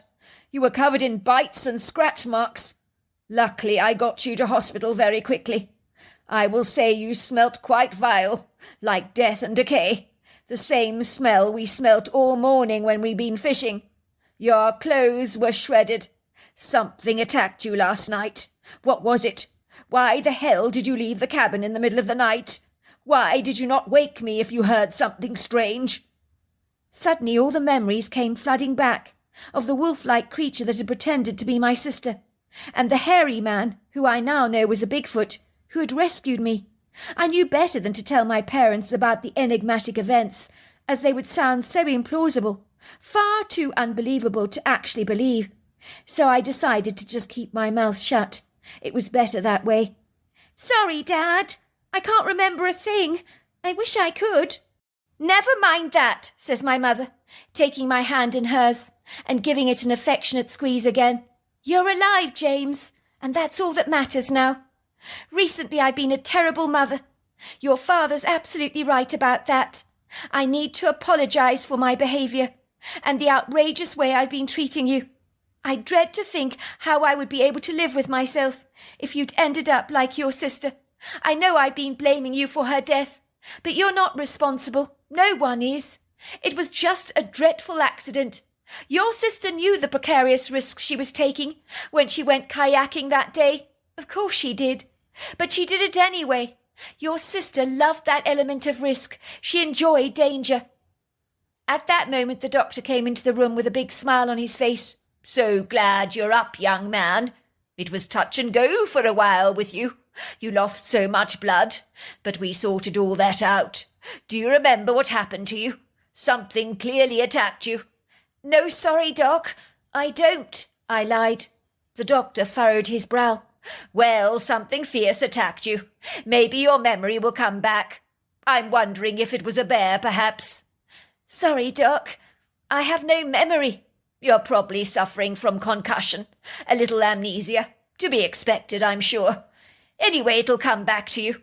The main thing is you're going to make a full recovery, and that's all that matters." As strange as it seems, it was my inauspicious accident that cemented our family together again, so that we became the loving family unit we had been before. Of course, we missed my sister dreadfully, but we were able to move on with our lives and create happy memories together. We never forgot her, of course. My parents' relationship grew stronger than ever before. It was almost as if our grief had made us appreciate each other all the more, and the gracious gift that life had bestowed on us all. We learnt to accept that this life is indeed precious, and we need to live every day to the fullest. Emma certainly embraced those rules when she was alive, and she'd never have wanted to live a cautious life. These days I'm a happily married man, with 2 daughters of my own, one that is actually the splitting image of my late sister Emma in every single regard. And of course my mother is besotted over her granddaughter and feels that a part of Emma has returned to our lives again through her granddaughter. When I look at my daughter, I sometimes think I'm looking at Emma, not only physically, but my daughter also has that incessant desire to take risks like Emma did. It's almost like it's in our genealogy or something. So I am always watching her like a hawk, to ensure she doesn't take her adventurous spirit too far. So there you are, That's my story. Dear Sarah, and all your lovely listeners, the young woman is sitting where she's done for the last couple of years. She bustles hurriedly onto the train, taking her usual seat sitting directly opposite me, where she will finally disembark at Huntington Station, much like myself. It's a 60-minute commute from New York, but it's worth the long journey, as Huntington is one of 10 charming towns in Suffolk County, located on the north shore of Long Island, and the downtown area has many locally owned restaurants, bars and boutique shopping. It's a great place to live, provided of course you don't mind commuting for an hour each way. But a lot of New Yorkers in recent years have indeed chosen to move to one of these small, rather charming, prepossessing towns to abandon the main city. The travel isn't bad either. You get used to it. Besides, with mobile phones always at our disposal, the time can shoot by when you're distracted. Let's not kid. Modern technology can powerfully gobble away time, like nothing else I know. Haven't you often noticed how much time you spent scrolling through your cell phone? You think to yourself, what happened to the day? Where did it get to? When you briefly glance at the time, you're shocked to realise you've been glued to your cell phone for very long. I tend to get hooked onto YouTube videos. Let's just say before you know it, you've arrived home. Rail is a very good way to travel. I quite enjoy the train ride, especially when this mysterious woman came along 2 years ago. She always chose to sit in the opposite seat to me. Let's say the view from where I was sitting was always welcome, as she was easy on the eyes. From the very first time I saw her, something stirred inside me. I knew I really liked this fresh-faced young woman, who was likely my age, which would make her about 28. I have often wondered what her name was, and clandestinely even tried to guess. Could she be a Susan, an Emma, a Victoria, a Charlotte? I wasn't sure, but I'd definitely give her a classy name, as this woman's got oodles of class. You can see this in the elegant way she conducts herself, the way she walks unapologetically, with her head held up high, and her back as straight as a pencil. She is quite reserved, and very polite, keeping herself to herself. Of course she never looks at me, but might give me a brief glance from time to time, even a slight friendly, somewhat reserved nod, as if to say hello. I've certainly looked at her more than I care to admit, when she hasn't been aware that I've been looking at her. I'm not sure why, but she intrigues me. There's something about her I find rather alluring. To look at, she's very pretty, got a glowing peachy skin, a heart-shaped face with a small spattering of freckles on her almost perfect small nose. Her hair is long, a dark brown colour, which she usually wears away from her face in a neat ponytail. But when the soft sunlight dances through the windows of the train, her dark hair has a very pronounced auburn hue, but it's so subtle you barely notice it at all, until her hair catches the light. I think the colour is almost as mysterious as she is. Her green eyes are framed by dark lashes, and she always seems so incredibly focused on what she's doing. Sometimes she glances through her cell phone, but more often than not she reads her book. She can rarely get stuck into one of her novels. On one occasion I actually bought a copy of the detective novel she was reading, in the hope that I could bring it out, start reading it, feign surprise and say, "Fancy that! We're both reading the same book," to start up an unlikely conversation between the two of us. But when push came to shove, I couldn't do it, and the book remained trapped in my briefcase, forsaken, rejected, abandoned, and of course untouched. I had completely lost my nerve. Yet despite everything, I thought about this mysterious woman on the train all the time. I so wanted to get to know her. But what if I started to talk to her and I really messed up? Then she might not sit comfortably opposite me anymore, and I'd hate that. Imagine if she thought I was a complete, total and utter jerk. Suffice to say, sometimes the routines of life can offer us comfort, and seeing her sitting opposite me every day, on the same old seat, day after day, is oddly reassuring, like one of the certainties in life you can always rely on, like your comforting morning cup of coffee, or the latte you might enjoy from your coffee shop. Many of the local commuters are equally as caught up, in the same instinctive, habitual routines, much like myself. They appreciate sitting on the same seats, in the same carriage, week after week, month after month, year after year, and actually feel quite affronted if a perfect stranger snatches up their seat from under their nose. Sometimes they're not adverse to saying, "Sorry, that's my seat. I always sit here. Do you mind moving?" Usually the stranger will nod, profess their apologies, and find somewhere else to sit. Most people on the train are rather private. They don't say much, but you do get the loud, obnoxious characters that like to draw attention to themselves. On one occasion, a regular commuter was looking at this lady munching away noisily at a bag of burritos. I saw this commuter every day, and was well acquainted with her tendency to stare into space, almost as if her mind was 1,000 miles away. It was just the way she actually was. She might even vaguely stare at you, but you knew she was wool-gathering, possibly a mother with 100 things to do on her mind. Let's just say Miss Burrito, the owner of the oversized bag of burrito chips, got very loud and obnoxious. She screamed out at the startled commuter. "What the hell is your problem? Why the hell are you staring at me, woman? Never seen someone eat burritos before? Or is the spicy smell troubling your delicate little nose, and you're so offended by it?" "I'm so sorry," says the woman. "I wasn't actually looking at you. Really, I wasn't." "You weren't looking at me? Are you kidding? Did you hear that, everyone? She says she wasn't looking at me. Oh my word, like I believe that for a single moment. Do I look stupid, lady? Do you think I look as if I was born yesterday? I'm probably older than you are. Don't think I didn't see you smirking. You've no right to judge me. You think you're superior to me, don't you? Oh, I know your type. Toffee nose, stuck-up attitude. It makes me sick. It stinks, you know." "No, really, you've got me all wrong," said the commuter apologetically, who hurriedly got up out of her seat, gathering her things and scurrying off to another carriage like a frightened rabbit retreating to her burrow, feeling exceedingly intimidated. "Loser!" screams the woman after her, still tucking into her Doritos. "Loser! Did you see her?" she shouts out to everyone in the carriage. "Complete loser!" she says, sinking back into the seat, grumbling furiously under her breath, while munching her Doritos very loudly.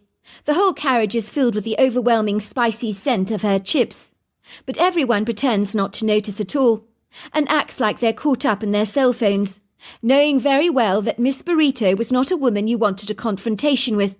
She was the type that had danger written over her forehead in an invisible red lipstick.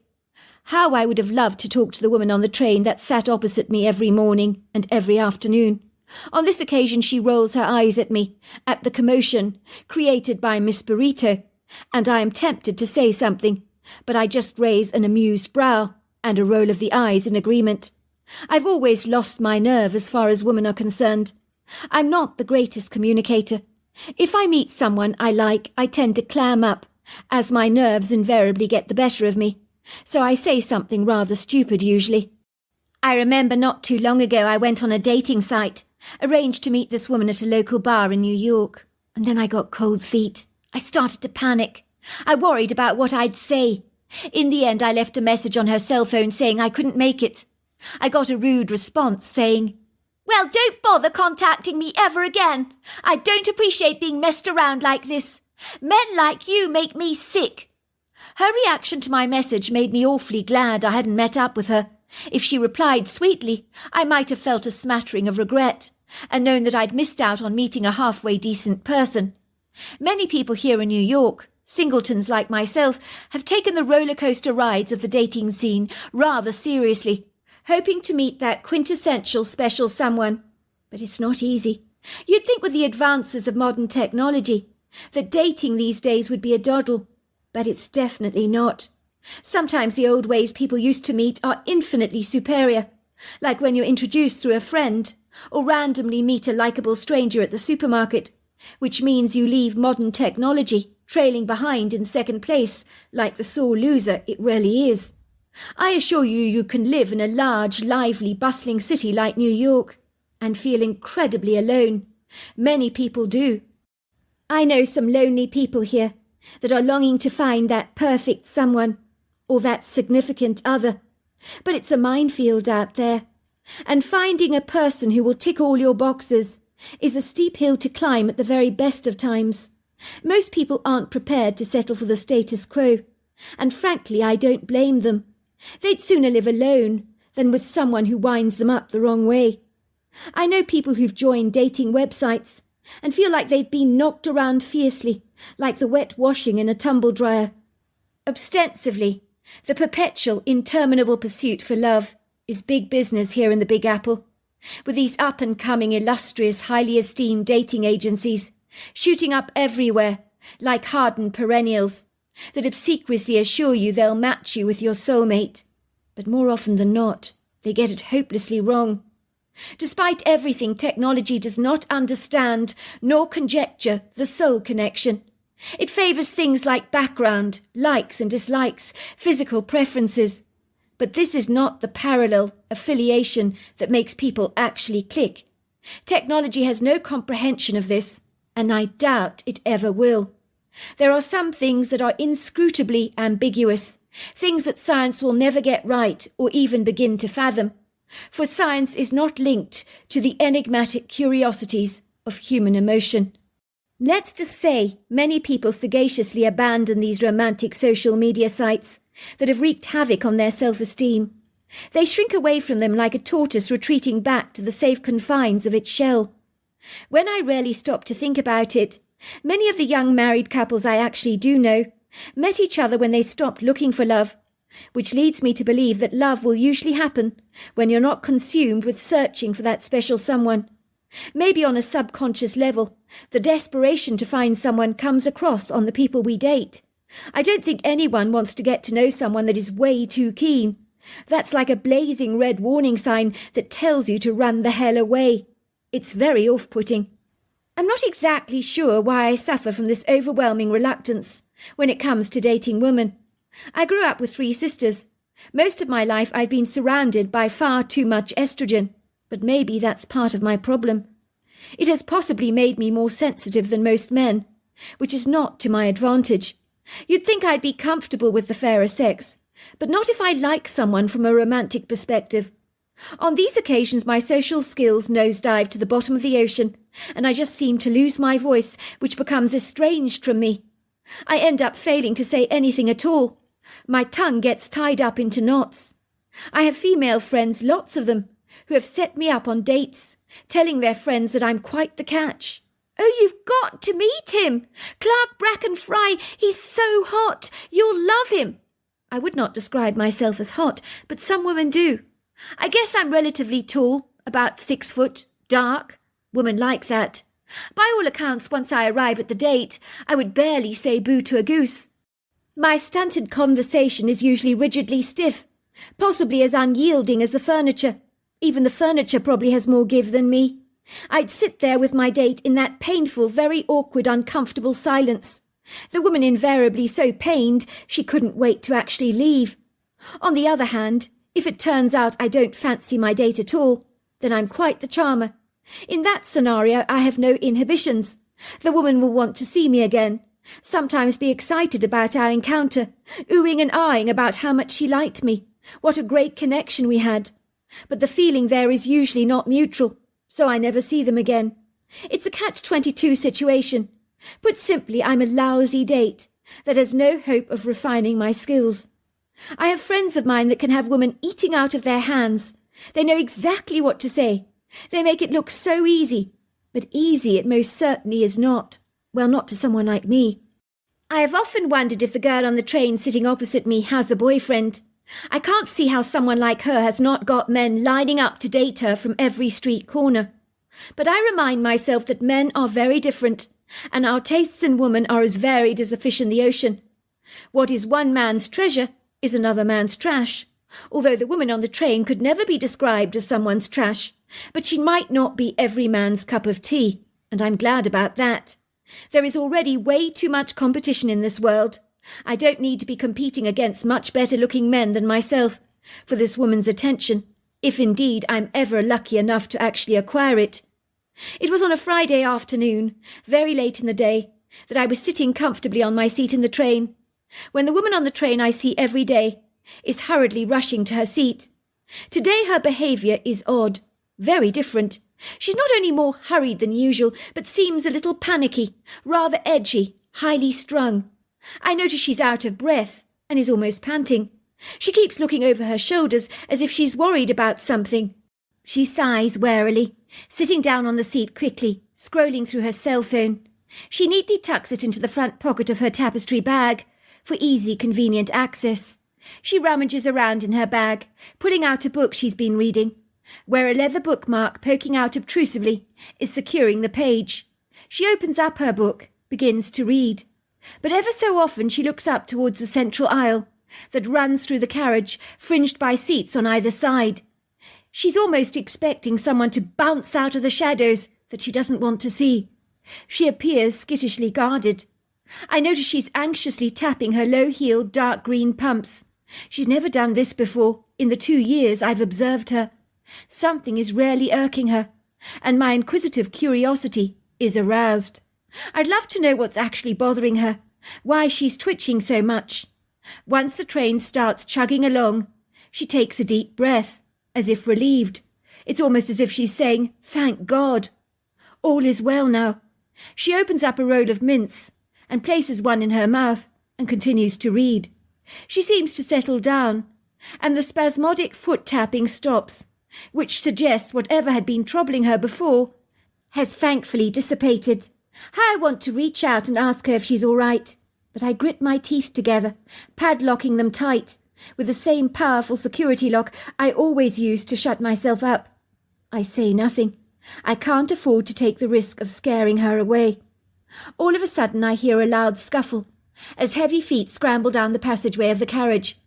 The girl opposite me looks up, her face growing as white as a sheet, her eyes round. I look up to see a tall young man. His head is looking up and down the seats as he moves down the aisle.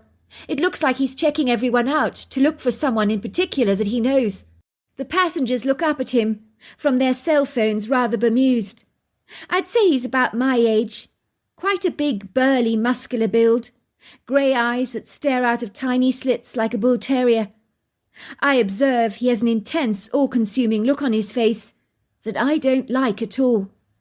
The woman on the train, who had sat opposite me for 2 years, suddenly rises up from her seat and fortuitously plumps herself down on the seat right next to me. She moves close to me, so that her green dress is almost touching my blue jacket. She whispers to me, in a low voice obsequiously, "I need you to pretend you're my boyfriend. That man that is walking down the aisle, well, he's not good. I've been out with him 5 times or so, but since I've rejected him, he's been stalking me. He scares the hell out of me. If he thinks you're my boyfriend, he'll get the message, I hope. Maybe then he'll leave me alone." Her green eyes are eagerly looking into mine, pleadingly. My heart almost misses a beat. Is this really happening? The woman on the train has just talked to me for the first time in 2 years. It's incredible. It's miraculous. My dreams have come true. She wants me to pretend I'm her boyfriend. I'm quite happy not to pretend at all, and be the real deal for her if she wants. I will go along with anything she suggests. This is the quintessential opportunity to talk to her. Maybe I can suggest a coffee when we arrive in Huntington. I'm already making plans in my head about how to become better acquainted with this remarkable woman that I've been itching to get to know for so very long, but never had the courage to do anything about it. Not until now. It seems a touch of serendipity has peppered my life most favourably. "What do you want me to do?" I ask her, looking at her eagerly, hoping to oblige her every request. I don't know. Hold my hand. If you do that, he might see that we look serious about each other. We need to look at ease with each other, as if we've been together for a long time." I finally reach out, grabbing her hand quickly, before she changes her mind. Her small hand feels quite cold to the touch. My heart is leaping in my chest with a tangible excitement. I'm almost afraid she might hear its pounding vibrations. If you'd told me in the morning that on the train after returning home from work I'd be holding the girl on the train's hand, I would have bet money they would never happen to me. It might happen in the movies, or to someone else who possibly looks like a movie star. But me? Absolutely not. Finally, the man who's been looking down the rows of seats reaches us. He stands still, glaring at the both of us through grey eyes. He's looking across at the girl on the train, whose hand I've been holding. He's looking at our hands. He stands there, physically scowling. "Hello, Marilyn. This looks very cosy, doesn't it? Who is this gentleman you're with? Ah, don't tell me. He's the mysterious boyfriend you suddenly told me about at the end of our 5th date, after you swore you were single. But then suddenly you announce you're in a serious relationship. And no, you don't want to see me again. It's not a good idea. It might upset your serious boyfriend, who would not like it at all. I thought you were making him up as a convenient excuse, but here he is. It seems I was wrong." "He's my boyfriend. I told you there was someone else. I told you it was true. You can see now for yourself." "It's true," I intercede.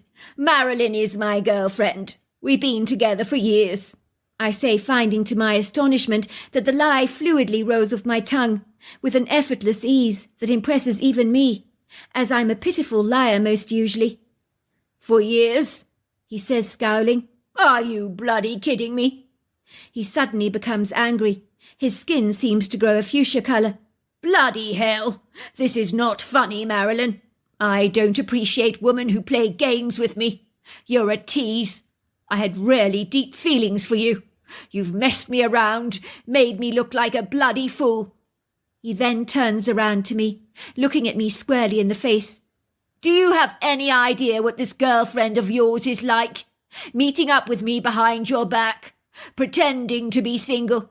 She's a real little hussy, don't you think, leading me on like this?"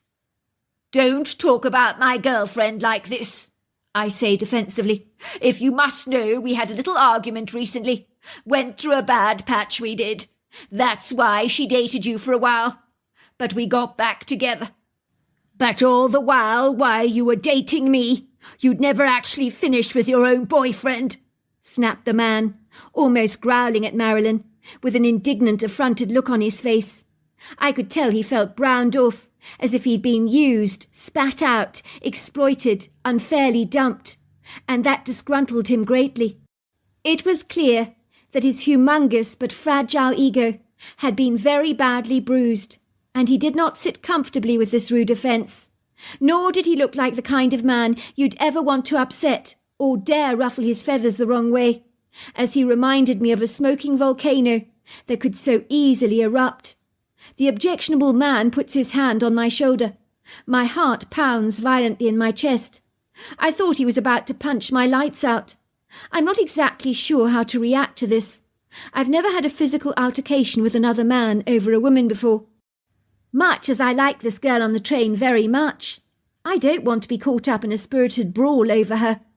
Henceforth magnanimously offering the regular commuters on the train some riveting live entertainment that someone might actually clandestinely film with their cell phones, posting online with a sign with a caption that reads, "Two men getting into heated fight over girl on train who was seeing both men at once." I could imagine the responses from people throwing down their brutal comments. "What a tart! She had it coming."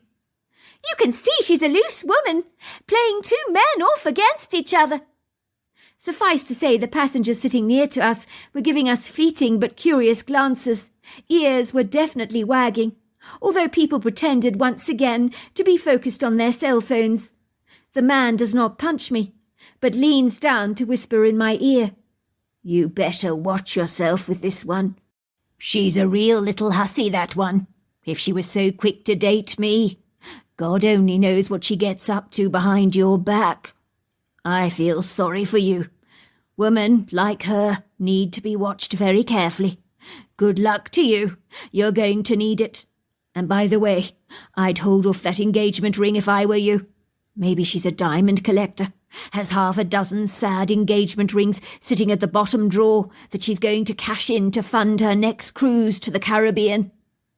Annoyingly, he pats my shoulder again, throws a satchel over his shoulders and walks down the passage to another carriage. I sighed with relief. Thank God he was gone. I was surprised that this Marilyn would have dated such a thuggish-looking man, who had the kind of roguish look about him that made you think that he worked for the seedy criminal underworld in organised crime. His energy was definitely dark.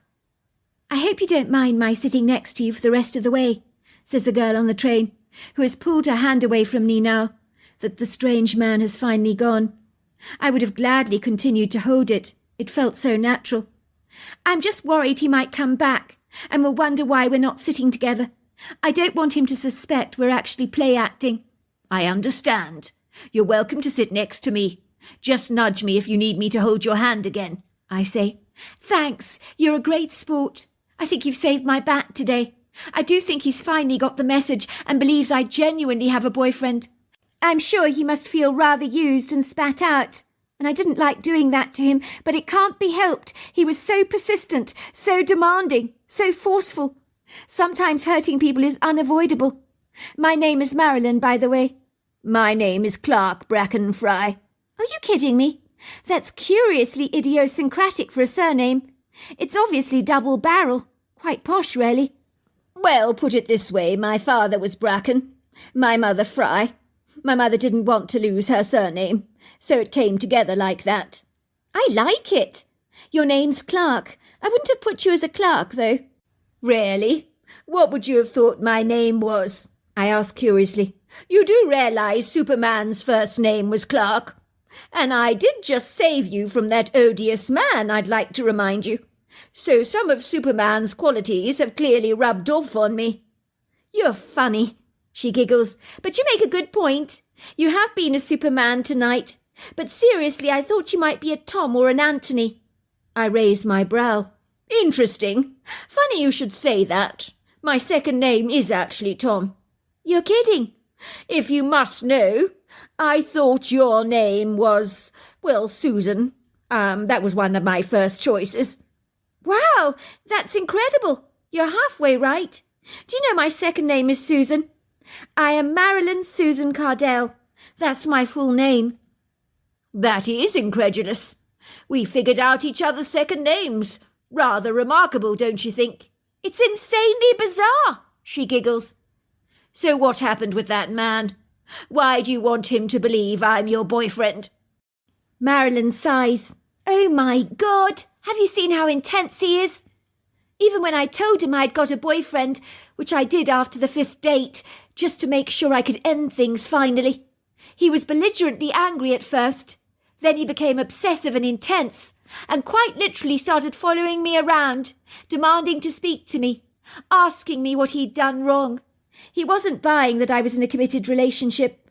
I think he guessed I wasn't that type of girl. But when I arrived at home the other day, my mother received 10 bouquets of roses from the florist's addressed to me from him, with all these notes attached, insinuating that I'm the love of his life, telling me how sorry he is, why he'll do anything for me, stuff like that. I mean, who does that?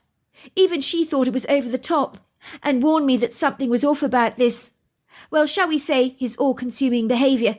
It's not natural to obsess over someone like this." "It is a bit extreme, I agree. It reminds me of that movie with Julia Roberts. Can't remember the name of it. She ran away from a possessive husband. He was way too intense, fixated on her, a perfectionist.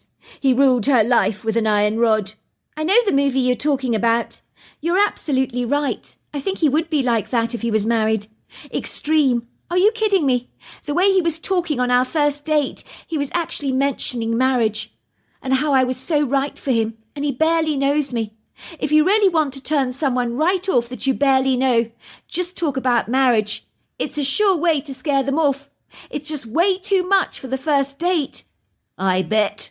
It's not appropriate to talk about stuff like that when you're just getting to know someone." She rolls her eyes. "You're telling me." "What made you date him 5 times, may I ask? Or is that being very nosy of me?" "I met him at a blind date, can you believe it? The first blind date I've ever been on in my life, and it's the last. My girlfriend Carol at work insisted I gave him a chance. She said he was perfect for me. She was so excited with me going on a date with him. But after the first date, I didn't feel much taken by him. He's not my type, but Carol was so incredibly excited. I decided that maybe there was more to him than I actually thought. I falsely assumed my friend was a great judge of character, but I've decided she definitely isn't. It was after the 5th date that I knew unequivocally I never wanted to see him again. As I said, especially after what he did. A tear springs down her face. She quickly brushes it away. Her voice becomes angry. Men like him act like they care, but underneath it all they're as cold as a fish with a heart of stone. I saw what he was really like on the 5th date, what he's capable of. It turned my blood cold. What happened on the 5th date? Well, I couldn't possibly tell you. Not here, anyway. But given you quite literally saved my life today, I'll buy you a drink when we get to Huntington, if you're free, that is, and then I'll tell you the whole story. If you insist, that would be very nice. I'd love to find out what happened on your 5th date. I'm not sure you would. You probably wouldn't believe it anyway. But I'm itching to tell someone, and I think you look like you'd be a good listener. When we arrived at Huntington Station, we both shared a taxi together, which dropped us off at a bar in town. But this time I was feeling as if Christmas, Easter, Thanksgiving and all my birthdays had come at once. Now that I'd spoken to the girl on the train, that I had seen for over 2 years, I felt a connection with her that I'd never experienced before with anyone else. I realised I was comfortable with her, that I could talk to her about anything, as if I'd known her all my life. The bar we visited was only 7 minutes away from the station, so in effect it was crazy picking up a cab, when we could so easily have walked there. But it took us a long while to decide where we were actually going to hang out. It was the taxi driver that recommended the Rust and Gold to us. It's a very convivial spot. The food they serve is not that bad. And so we agreed for him to drop us off outside the bar. It had a black sign standing upright on the pavement saying, "Soup of the day, whiskey," which seemed very apt in the circumstances, as by now I was actually hankering after a drink. It's well known in town, considered a great place to pick up a craft beer and some good all-round American grub. It boasted high ceilings, wrought-iron modernised light fittings, adorned with a plethora of yellow downlighters, and was sumptuously outfitted with trophies and sports memorabilia. Shelves displaying all kinds of eclectic knickknacks. There was a sign on the wall saying, "What's your poison?" with a long list of recommended drinks, and a bright light written in curly words that said, "This must be the place." It was a red brick building, with black-panelled, modernised large windows overlooking the twinkling lights of the street. There were a few outside tables with wrought-iron chairs and some wooden plant boxes where people could naturally congregate at lunchtime to enjoy the pleasurable benefits of the sunshine on a sunny afternoon. I noticed a long line of colourful bar chairs around a counter, but we found a private table in the far corner of the bar, tucked away from prying eyes. Marilyn ordered a margarita that came in a large tumbler with a plethora of crushed ice. I had a left-handed milk stout from a very attentive waiter who went through the entire menu with us and mistakenly thought we were a married couple, which I privately thought meant we looked extremely comfortable together. We then ordered some shrimp tacos and some delicious authentic pizza, and once we'd eaten, after our second round of drinks, Marilyn told me her incredulous story, a story I was not expecting to hear. Marilyn's account. I'd been looking forward to dating this gentleman called Ronnie. I'd heard all about him from my girlfriend Carol, who quite literally thought the sun shone out of his backside. "Oh my God, Marilyn, you've got to meet him," she said to me, her eyes shining as brightly as a brand new penny. "The two of you, oh my word, the two of you would be so perfect together. You'd be a match made in heaven. Put it this way, he'll treat you like a queen. And what woman doesn't want to be pampered and adored by a man?" "What does he look like, Carol?" I asked curiously. "Do you need to even ask?" says Carol, oscillating her arms dramatically above her head, in an exaggerated gesture of exasperation. "Oh my God, Marilyn, he's drop-dead gorgeous. He's got these sultry grey eyes. He's so big, like a great big cuddly teddy bear. Oh, you'll fall in love with him the moment you meet him. I know you will. I did the first time I laid my eyes on him. My world went spinning around and around. She began to stick out her tongue, like a drooling dog over a bone. I smiled, rather amused by my friend's ebullience over this ambiguous gentleman that I have yet to meet. She seemed so desperate to fix me up with him. By all accounts, he must have made quite a lasting impression on her. If he's so lovely, why haven't you snapped him up for yourself? I asked curiously. I mean, you're not attached, are you? You're a very attractive woman. Why would you want to pass off this huge catch onto me, like the leftovers on your plate, when you can have him all to yourself? He's not interested in me, says Carol, looking somewhat downcast. Put it this way, he made no secret of the fact that he's not really into bronze-looking women. He likes very fair skin, and with my Spanish roots and my obvious olive complexion, I'm not really his type. But boy, I wish I was. I'd have him for breakfast with maple syrup, bacon, blueberries and all the trimmings any day of the week if given the chance. Who's this? Asked Frances, another one of my friends at the office. I'm not quite sure that I'd want a great big cuddly teddy bear for a boyfriend. I outgrew teddy bears a long time ago, she says in a teasing voice. You better watch yourself with this one, Marilyn, she says, pointing to Carol. Setting you up on a blind date, I mean. Not to put too fine a point on it, I'm not sure if you can trust Carol's judgment. She has got some rather quirky tastes. What are you implying, Frances? If you must know, I'm trying to set Marilyn up with a guy called Ronnie. I'm just saying he's a real sweetheart. She's going to absolutely love him. You really do fancy yourself as a matchmaker, don't you, Carol? Says Frances, giving me a cheeky wink. Remember the time you set me up on a date with Larry Esterhazen? Oh, my God, that was hilarious. I've never laughed so much in all my life. I mean, the guy wasn't even straight. You couldn't meet anyone more gay if you tried. He was so effeminate and artistic. Handsome, too, I might add. I don't think there was a person in the world who wouldn't know he wasn't gay. Except you, Carol. I mean, the mind boggles you didn't figure that out. I'm so sorry, says Carol, flushing a bright shade of crimson. I had no idea he was gay. I truly thought he was into women. He must have presumptuously assumed that I knew he was that way inclined. We somehow got our wires crossed, somewhere down the line, I think. I told him your name was Frances, that you'd be the perfect blind date for him, that you were blonde and blue-eyed. He got terribly excited. He couldn't wait to meet you. He told me he loved blondes and was asking me what he should wear on the date. I guess when he was so concerned about his appearance, I should have guessed he was that way inclined, but in truth it just didn't cross my mind. He got excited, Carol, because he thought the Frances he was going to meet was actually a guy, not a girl.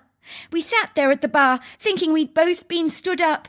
We were commiserating together about how abysmal it was to be abandoned like this. Let's not kid, it felt like a slap in the face. We got talking. Then he realised I was the Frances he was supposed to meet. We had a great evening together, killing ourselves laughing that you hadn't actually picked up he was gay.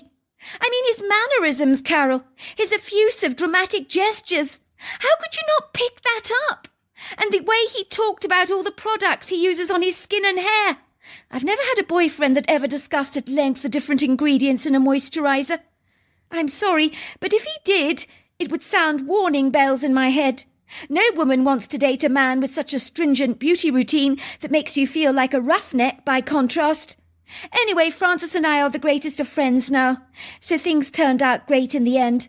So there are no hard feelings. But Carol, with the greatest of respect, I'm not sure I would describe you as the best matchmaker. What I would say to you, Marilyn, is approach this date Carol has set up with you with due caution and brace yourself for the ride of your life. Oh, stop being so melodramatic, Frances. Just because I botched up once, you think I'll do it again. I happen to believe that Carol and Ronnie will be great for each other, and I've got a good instinct about this. I really have. I hasten to say, because you fancy this Ronnie fellow for yourself, and he's not interested in you, you think he'll be great for Marilyn. But it doesn't mean you're right. That's a classic mistake people tend to make. It's like someone who loves cooking. They buy their friend who is not interested in cooking at all a cookery book. They falsely assume, because they like receiving cookery books as gifts, so will their friend. But it doesn't work like that. Just because you like this Ronnie fellow, it doesn't mean that Marilyn will. Put it this way, the both of you are completely different people. Carol was not easily put off by Frances's insinuations. Don't listen to Frances. She's just a little jealous because I haven't set her up with Ronnie. I just happen to think Ronnie will be perfect for you. You've got that Irish look about you, which Ronnie will find irresistible. She rubs her hands gleefully. At this point, a strange sense of impending dread overcomes me, as I perceive Frances might actually be right. I mean, as well-meaning as Carol may be, we're as different as chalk and cheese. We have never chosen the same food at a menu in a restaurant, never appreciated the same books or movies, never seen eye to eye on the artworks in an exhibition. So I have a funny, sneaking suspicion that I'm not exactly going to warm to this Ronnie fellow, but I had committed myself to this date, so there was no turning back now. When Ronnie arrived to pick me up from our comfortable family home in Huntington, my father opened the front door to him, warmly inviting Ronnie into the house to wait for me. When I climbed down the sweeping staircase to meet my blind date, my father was looking at me, with a grim, bemused, rather tepid expression on his face, which spoke volumes. I knew at once he didn't like the look of Ronnie, and neither did I. One glance at him made me almost grimace. He looked like one of those pugnacious, threatening bouncers you see standing outside a club, looking like they'd gladly punch your lights out if you rubbed them up the wrong way. There was a big part of me that wanted to dash up to my bedroom, slam the door behind me, and abandon this date, but then I'd let Carol down. So I decided to humour her. Just go on the date, I told myself. Go on, do it for Carol. Imagine how disappointed she'll be if you fail to go on it. I remember when I climbed into Ronnie's truck, I felt a little ill at ease, rather keyed up and fidgety. The leather seats stank of cigarettes. There was an air freshener hanging up under the visor mirror, but it did nothing to subdue the offensive smell that seemed to have soaked itself into the leather seats. There was a revolver on the tunnel console between the two front seats, which I wished he'd squirreled away in the cubbyhole, as seeing it sitting there in plain sight was rather disturbing. I knew at once he was keen on me, and that made everything so much worse, as although he seemed charming, I just wasn't attracted to him. My word, when Carol told me you were gorgeous, I had no idea. She didn't do you justice in her appraisal of you, let me tell you that. In that regard, you are almost certainly a princess. I've hit the jackpot tonight, taking such a stunner out for dinner. I'm a very lucky man indeed. That's very kind of you to say. Carol did tell me that you were rather partial to fair skin on a woman. Oh, I love it. Love, love, love fair skin. Yours is porcelain and peachy. Never been into tan skin on a woman. Can't stand it, actually, if the truth be told. Well, I could never tan, even when I wanted to. I grow bright red in the sun. I've always envied people acquiring a fabulous golden tan, and those incredible sun-kissed bodies on the beach, while I remain so white. I find it terribly frustrating. He looks at me agog. You're kidding, right? Fair skin is so much more beautiful than a golden tan. You do know that it's only in the 20th century that tan skin has been all the rage. In the olden days, if a lady had a tan skin, you would see her as, how shall I put it, a commoner, more like a peasant, because she clearly worked outdoors to get so dark. Aristocratic women of great beauty in those times would stop at nothing to preserve their milky, white complexions. Indeed, many would whiten their skins. Do you know, even in Africa today, the women of colour are always trying to bleach their skins, as lighter skin is deemed far more attractive. I gather there are a plethora of skin-lightening creams on the market there, some that can actually literally quite easily damage your skin, I'm told. I think that's really sad. I say, trying to be something you're not. Some of those ebony skins you see in West Africa, they're really quite magnificent. I suppose it's a question of wanting what you don't have. If you have curly hair, you probably wish it was straight. If you have a golden tan skin, you might secretly wish it was fair. If you're voluptuous, you might wish you were skinny. Vice versa. We often want what we can't have, don't we? It's part of human nature. Well, take it from me, Marilyn. Don't you ever believe for a second a golden skin would suit you. It wouldn't. You're stunning the way you are. You've got the look of the Basque people. You should look it up online. They are fair-skinned with red in their hair. Quite beautiful they are. Don't get me wrong. The dates I enjoyed with Ronnie were pleasant. I mean, he was charm itself, lavishing all these magnanimous compliments on me. That would have made me burst with pride if I'd believed any of them, although I'm in no doubt he meant every word of them. But for me they were like water off a duck's back. Let's just say he took me to some rather spectacular restaurants in New York that cost a pretty penny. I don't mind admitting that I enjoyed the pampering and the spoiling. He showered a plethora of expensive gifts on me, which I didn't want to accept, and was incredibly generous. I regret to say he did keep telling me he'd found the one, and that he was falling in love with me. I was very uncomfortable with how obviously impassioned and fanatical he had become. I wanted to like him, I really did, but there was something intense about him that I found rather discomposing. I perceived that if I got involved with him seriously, he might become possessive and all-consuming. I was already feeling the suffocating claustrophobia on the first couple of dates. Imagine if I was genuinely in a serious relationship with him. I think he would make me feel cornered, almost as if I was confined to a tiny room with a powerful CCT footage with Ronnie scrutinising my every move, making me feel as if I couldn't breathe. Of course, when I returned to work the following day, Carol was over the moon, having phoned up Ronnie to get the updated lowdown and report of my date with him. "Oh my God! This is fantastic! He's so into you, Marilyn," she says, her eyes shining in delight. "He told me that you're the most beautiful woman he's ever met." She sauntered around the office very smugly, giving Francis I told you so looks. "Make sure I'm invited to your wedding," she piped. "Don't be so hasty," I say, raising up a warning hand. "I'm not actually sure I like him, Carol. I think he has a little what?" says Carol, growing defensive, her back straightening, her eyes almost reprimanding. "Oh, I don't know. Something. I can't put a finger on it," I say. Carol lets out a mock laugh. "You know what this is about, Marilyn? It's denial. You're looking desperately to find fault in Ronnie. You want to find it, and you just can't.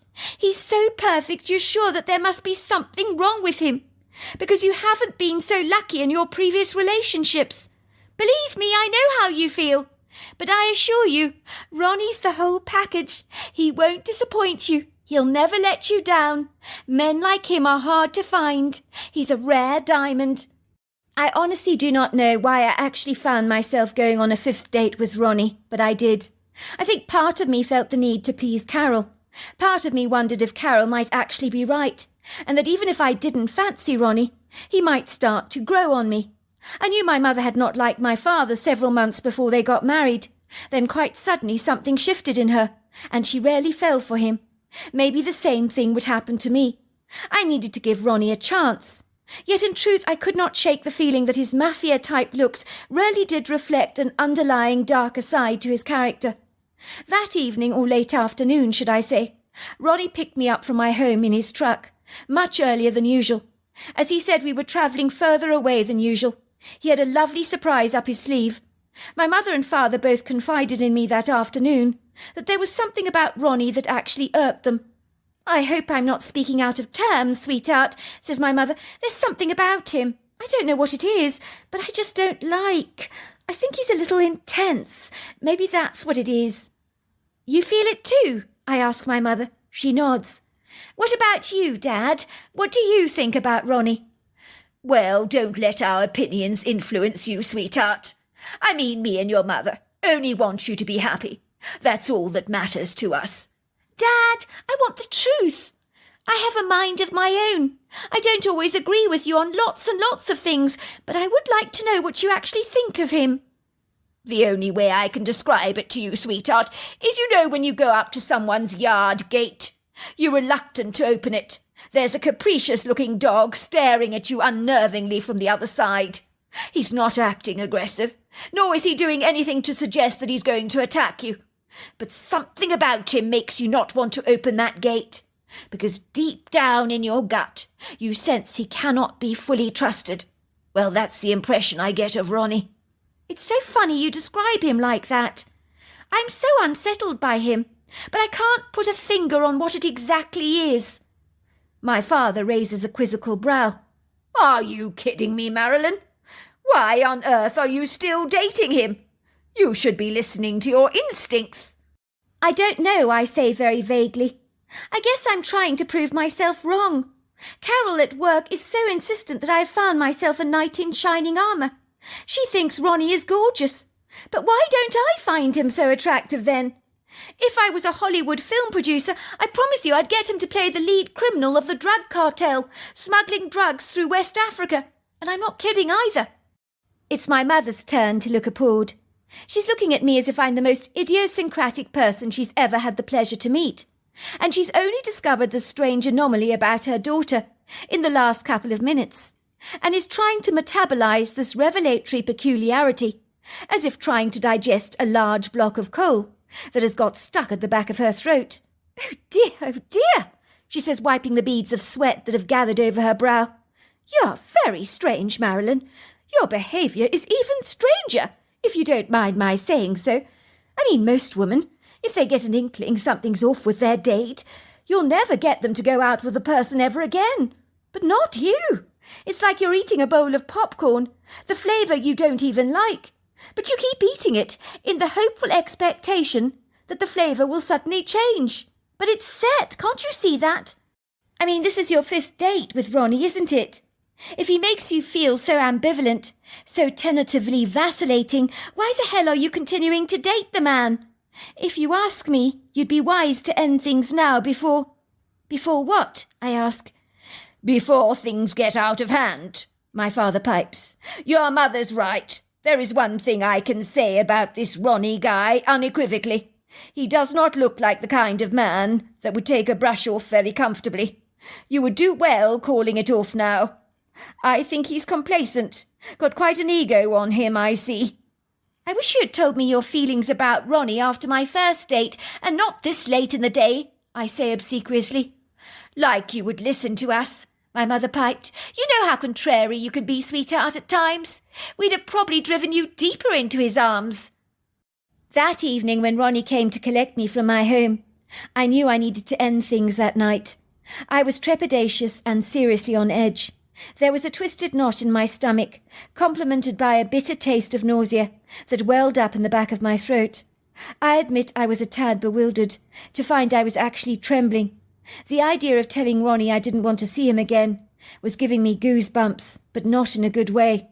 I wasn't sure how he'd react. I knew he was besotted, rather enamoured over me. Yet I wisely perceived, even if it was rather late in the day, that persistently seeing him like this, when he rattled my cage, was at the very least imprudently foolish and injudicious. What the hell was I thinking? Was my brain in my big toe, I wondered? It seemed so. You look a little bit on edge today, if you don't mind my saying so. Rather nervy, he says, reaching out to give my shoulder an encouraging squeeze, his face painted with an expression of concern. Are you sure you're right? I'm fine, I lie. I just had a tough day in the office, that's all. Carol giving you a hard time, is she? He teased. I shrugged awkwardly. Nothing like that. You know what it's like at work. Things can get on top of you at times. Well, feel free to talk about it if you need to. I will have you know I'm a very good listener. I might even come up with a solution to your problem. I'm good at resolving issues. A fixer-up, you can call me. I'd rather not talk about it if you don't mind, I say, glancing out the window as his truck drives through the bright lights of Huntington. Where are we going? I ask. We're not going to a restaurant, he tells me happily. I've thought outside the box tonight, to be a little bit on the romantic side. How does a picnic under the stars suit you? Sounds very nice, I say, sounding as enthusiastic as a dog being given a bowl of lettuce to eat. Very nice. Well, you're a princess, aren't you? I have to think of ways to spoil you. I hasten to say this was my brother's great idea. He says if I really want to treat a lady, that nothing beats a picnic under the stars. He did this spectacular thing for his girlfriend. She loved it, claimed it was the best date she'd ever been on. It's going to take an hour and 39 minutes to get there, but it's certainly worth the drive. It's an area close to Calverton Pine Barren State Forest. That's why I picked you up very early today. There's a lot of travel involved, but it's certainly worth it. Well worth it, I can promise you that. Well, don't worry about it. I'm used to travelling. You forget I commute to New York every day, 60 minutes each way. But if I may ask, what's so special about the Calverton area? It may be blessed with beautiful views, but that can't really be seen during the night. They'll be very obscured. Maybe the views. You can't appreciate those. But the Milky Way out there, it's not to be sneezed at. It's quite transfixing. The stars are much brighter out there than they are here. Me and my brother have a friend who live on the perimeters of the forest. Magnificent house, I might add, surrounded by prepossessing views, which obviously you can't see. But my brother asked his friend to organise a picnic in the woodgrove there for us. I mean, he's done it before. Offered young couples romantic little packages. Had a great deal of positive responses from them, I might add. People who wanted an exciting adventure at night on his family property. So I asked him to do exactly the same for me. So the picnic is already set up for us. I requested he put some battery-operated fairy lights around our picnic spot, so it looks rather enchanting, very magical. Sounds amazing. I say, my voice sounding rather flat. Oh dear, he says, looking at me with a solicitous expression on his face. You do sound like you've had a tough day.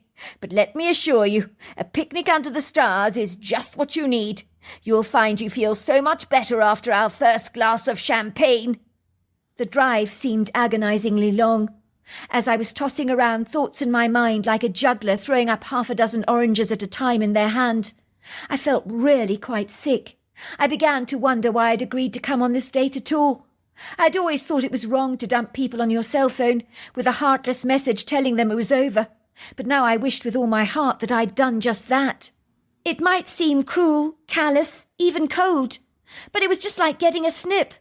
It would hurt for a short while, but it would be over fast, the pain short-lived. Surely it was kinder that way. It would seem dragging this pretence along like a fox at a British drag hunt was insufferable. I grimaced to myself. I needed to get through this one night, just one more night, that's all. After we returned home in the evening, when he dropped me off, I would tell him it wasn't working out, that it was all over. I sighed with relief at this reassuring thought.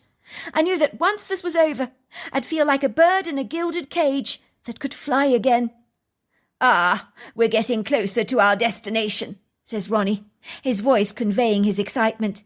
It had been a long while since we had passed any farmhouses or buildings.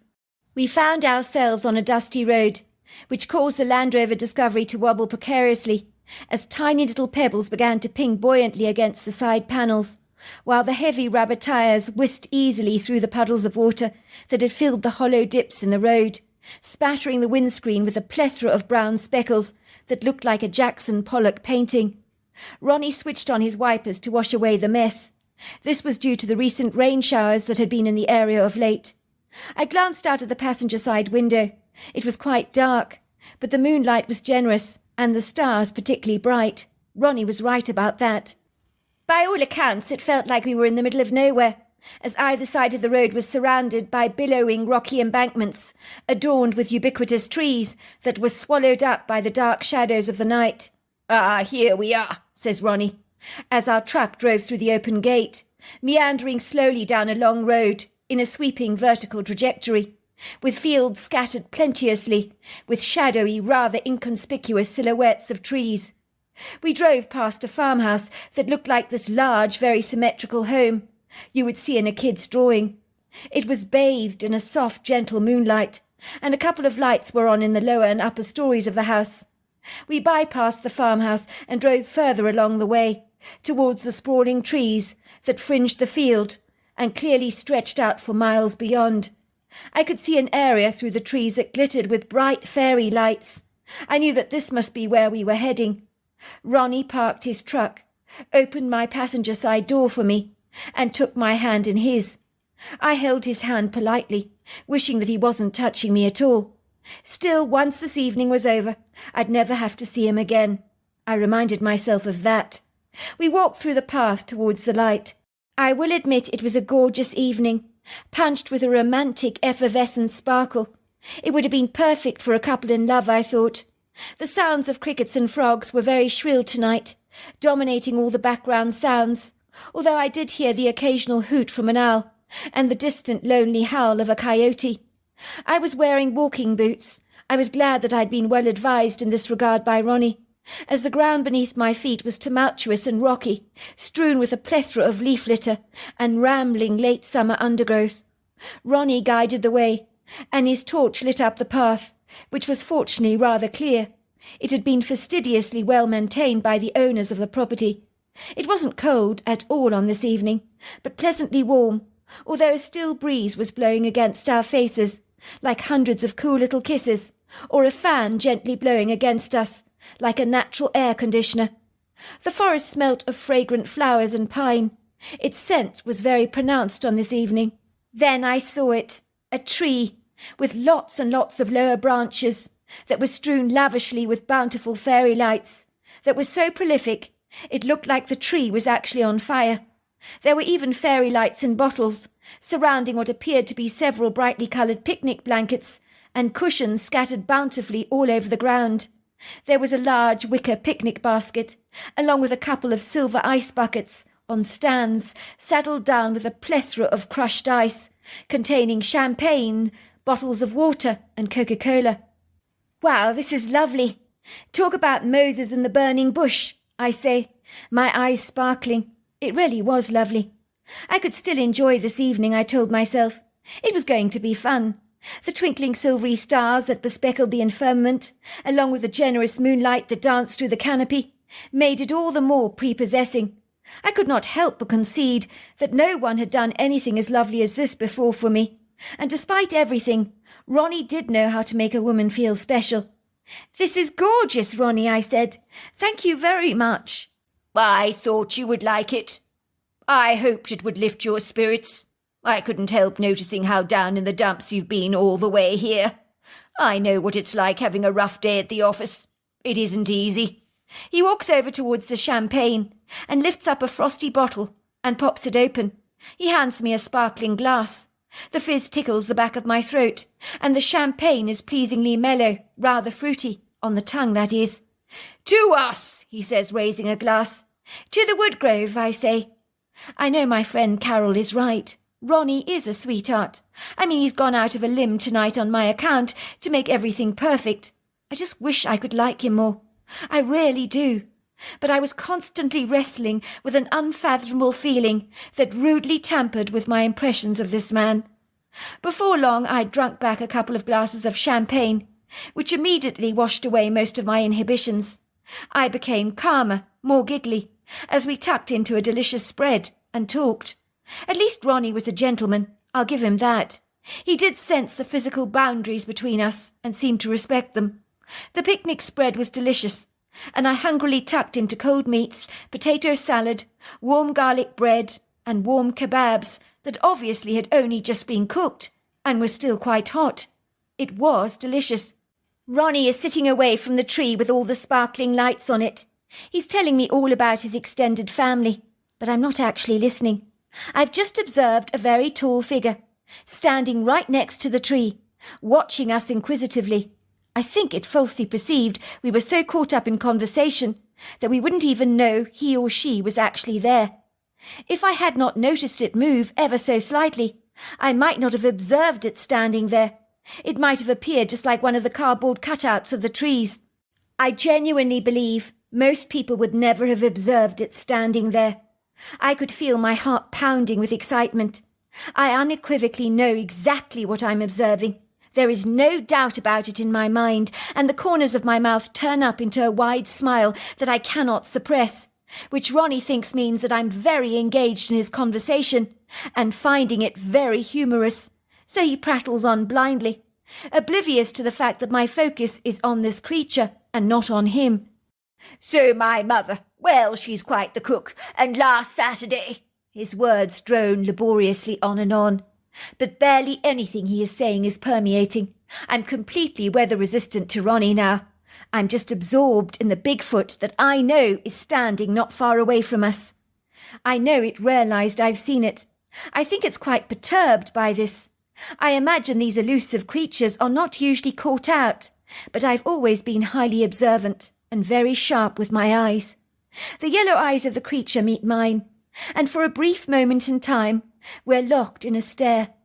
The moonlight seems to cascade through the branches, floating over the Bigfoot's body. I realise she's female. She's got small, pert breasts. She's possibly 8.5 foot tall, with such an incredible human face, and a Herculean-sized body to match. I knew the creature was benevolent. She's looking at me, and I hear in my head the words, "Hello there. I didn't expect you to see me. People never normally do. You're the first. It's good to meet you. Welcome to my forest. Enjoy your evening." She turns away, creeping into the forest, and is gone from my sight. Did she really just speak to me? My heart melts like butter being spread over a bagel. In a matter of seconds, I have had a soulful connection with something until now I never knew actually existed. I want to get to know her more. There was so much warmth she exuded. She was magnetic. I want to bask in that warmth just a moment longer. I rise from the ground to my feet. The creature had spoken to me. Oh my God, a Bigfoot had actually spoken to me. Is this what telepathic communication is all about? I had heard her voice in my head. It had been so kind, so welcoming, so warm. "Where are you going?" asked Ronnie. "I was just telling you about my mother's lasagna." I know. I'm interested, I said. I really am. I need to just answer a quick call of nature. I'm going to take a quick pee. I hope you don't mind. "Well, I'll be waiting for you here," he says, reaching out to pour himself some more champagne. He has absolutely no idea that I haven't heard a single word he had to say. He looks reasonably chuffed with himself, as I guess my animated expression on seeing the Bigfoot has made him falsely conclude that I'd been riveted by his conversation, when nothing could be further from the truth. Ronnie is certainly garrulous for a man. I creep through the trees calling the Bigfoot, but I am met with a silence. I'm so disappointed. I call out to her, "Hello, hello, where are you?" But I'm met with silence again. I return to the picnic spot, feeling disenchanted. I'll never see her again. My heart sinks like the sun setting over the horizon after a long, taxing day. The Bigfoot clearly hadn't wanted to be seen. She'd been caught off guard. I am sitting there with Ronnie, and he resumes his conversation, and a single little stone comes my way, landing perfectly on my lap. I pick it up. It's so pretty. I examine it. The stone is green. "What the hell?" says Ronnie. "Where did that come from?" He turns around to scan the forest. "How the hell did a little stone like that randomly land in your lap?" He's looking around suspiciously. His torch scans the trees. "I don't know. I'm going to keep it," I say, sliding it into my pocket happily. It's when we get up to leave that I see the creature staring at me. She's nodding at me. "Goodbye," she says. I nod my head at her and say in my mind, "It was so good to meet you. I now know that Bigfoot is real. Thank you for showing yourself to me." "I didn't," says the voice. "You saw me first. The stone is for you. It's a gift.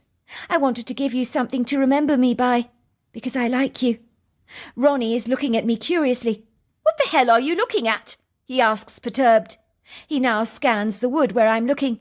His torchlight has bathed her in its illumination. The Bigfoot covers her eyes, trying to shield them from its obtrusive glare, as she finds the light very blinding.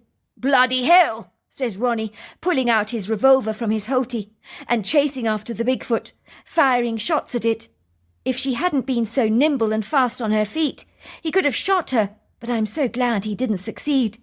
Even if he had, I doubt the bullet would have harmed her. She was robust, lofty, powerful, but that was not the point. It's in this moment I am consumed with fury. The Bigfoot was doing nothing wrong. She could only be accused of being curious. She had turned away to retreat in the forest, yet Ronnie had tried to kill her. My revulsion was immense. If he had harmed her, it would have been like hurting another human being. In my book, personally, I consider that murder. I could never forgive him for that. "It's gone," said Ronnie. "A Bigfoot, would you bloody believe it, spying on us like that while we're having a picnic. Bloody nerve of the creature. I tried to kill it, but the thing was too fast for me." "Let's go," I say, growling under my breath. I'm so enraged with Ronnie that I would like nothing better than to kill him myself. But I grit my teeth. "What the hell is wrong with you?" asked Ronnie. "Why do you look so disgruntled and peeved? Have I done something wrong?"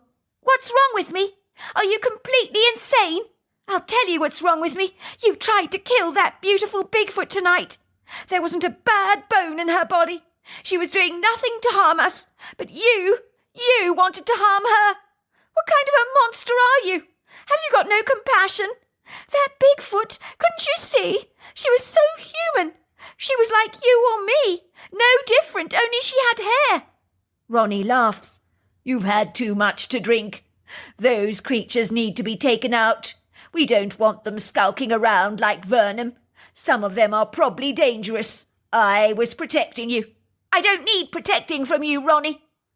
The rest of the journey home was steeped in silence. I spent the time studying the green stone the Bigfoot had given me. I knew I would treasure it forever. Finally, when we got back to the house, Ronnie said, "You're not still upset with me, are you? You've sulked the entire way." "Ronnie, I am upset with you. I want you to know it's over between us. What you did tonight was a deal breaker. You tried to kill a Bigfoot. I can't accept that. I can never accept that." "Oh, for God's sake, Marilyn, don't overreact," he says obsequiously. "I'm sorry I upset you. I was only trying to look after you." "That's bull, and you know it. Protect me from what? A creature that's retreating from us? Give me a break, will you?" "I can see you're upset. We'll talk about this in the morning." "There's nothing to talk about, Ronnie. I don't ever want to see you again." Ronnie looks pained. Good, I think. "It'll never work between us. I'm in love with someone else. I was going to tell you tonight. I'm getting back with my boyfriend." "You're making this up," says Ronnie, "just to get rid of me. It's your excuse." I climb out of the truck, slamming the door behind me, and dash back into the house. Back to Clark. I was naturally stunned by Marilyn's incredulous story. It would seem that since Marilyn had dumped Ronnie, he wouldn't take no for an answer, was stalking her, showering her with gifts and apologies. But that all came to a grinding halt when he saw me with Marilyn holding her hand. I'm glad to tell you that that girl on the train no longer sits opposite me, but right next to me. This time she's wearing a great big diamond ring on her finger. We were married last spring. There's a big bump emerging through her dress. We're expecting a baby in a couple of months' time. I had the little green stone that the Bigfoot threw at Marilyn made into a pendant for her, which she wears around her neck every single day. People often stop her, marvel at it, asking her, "Where did you get this?"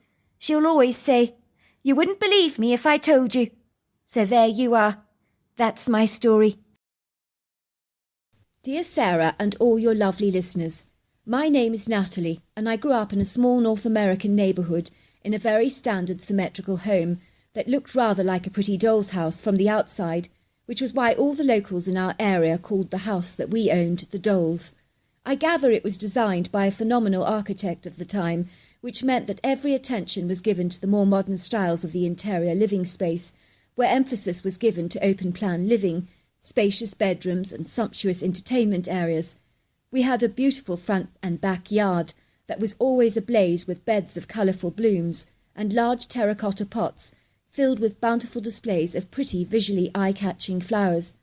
My father at the time was passionate about gardening, as he always told us it enabled him to unwind and relax from the stress of the day after having dealt with very difficult customers. He worked as a manager of a large department store, dealing with customer complaints, inquiries and returns. He would describe some of the customers as so difficult, pernickety and demanding, which was why he believed his dark hair had invariably turned white after the first year in his job. My father was in charge of a small administrative team that dealt with all the issues that invariably arise in the store. But when they got out of control, he was the one always called on the scene to resolve the problem with the client. One of the customers who shopped at the store regularly was exceedingly problematic. She caused my father and his administrative team no end of trouble. She was a feisty elderly lady in her 80s called Mrs. Gwendolen Harper, and she was always bringing back everything that she had purchased, like clothes she claimed were way too small for her, but were covered in briars, thorns and soil marks, as if she'd been wearing them on a hike or while she was doing the gardening. When she was told by customer services that they could not take the filthy garments back because they had invariably been used, she would claim that that was an outright lie, and that was exactly how she'd purchased them from the store. "I can't help it if you choose to sell soiled garments in your store," she exclaimed. "I tell you now, young man, I never wore these clothes. They came exactly like this." Then she would bring back jars of expensive cosmetic creams that had almost been completely finished and clearly used in excessive amounts on her rather crepey, withered-looking skin. She claimed that the cream had caused her to break out in hives. "Dreadful stuff," she would complain bitterly. "You need to swap it for another jar. This one was clearly contaminated. Has someone got their filthy hands into the jar before I bought it?" My father's staff members would assure her that nothing could interfere with the cellophane wrapping, and then she would say something like, "Well, then, it was clearly contaminated at the factory. You should talk to your distributors about such things. Now hand me another jar, dear." Sometimes my dad would agree to give the petulant, peevish woman a shopping voucher just to get her out of the store, because she wore down his jaded nerves like a rough piece of sandpaper wearing away at his resolve. She was such a cantankerous, prickly woman who no one liked at all, and whenever she came shopping into our store, every member of staff avoided her like the plague and pretended not to notice her, because dealing with her condescending manner, raspy, short-tempered voice was not for the faint-hearted, let me tell you. You definitely would describe yourself as having an off day if you dealt with the likes of the fiery Gwendolen Harper. She would make the most even-tempered person pretty hot under the collar. I was raised by my two parents in our quaint little neighbourhood, with my older sister Danielle and my younger brother Frederick, and growing up we had an incredibly wholesome childhood because our parents were so interactive and very much involved in our lives. As a family, we would go on outdoor excursions regularly and holidays, and we would go exploring and hiking in the Virginia countryside, or even further afield.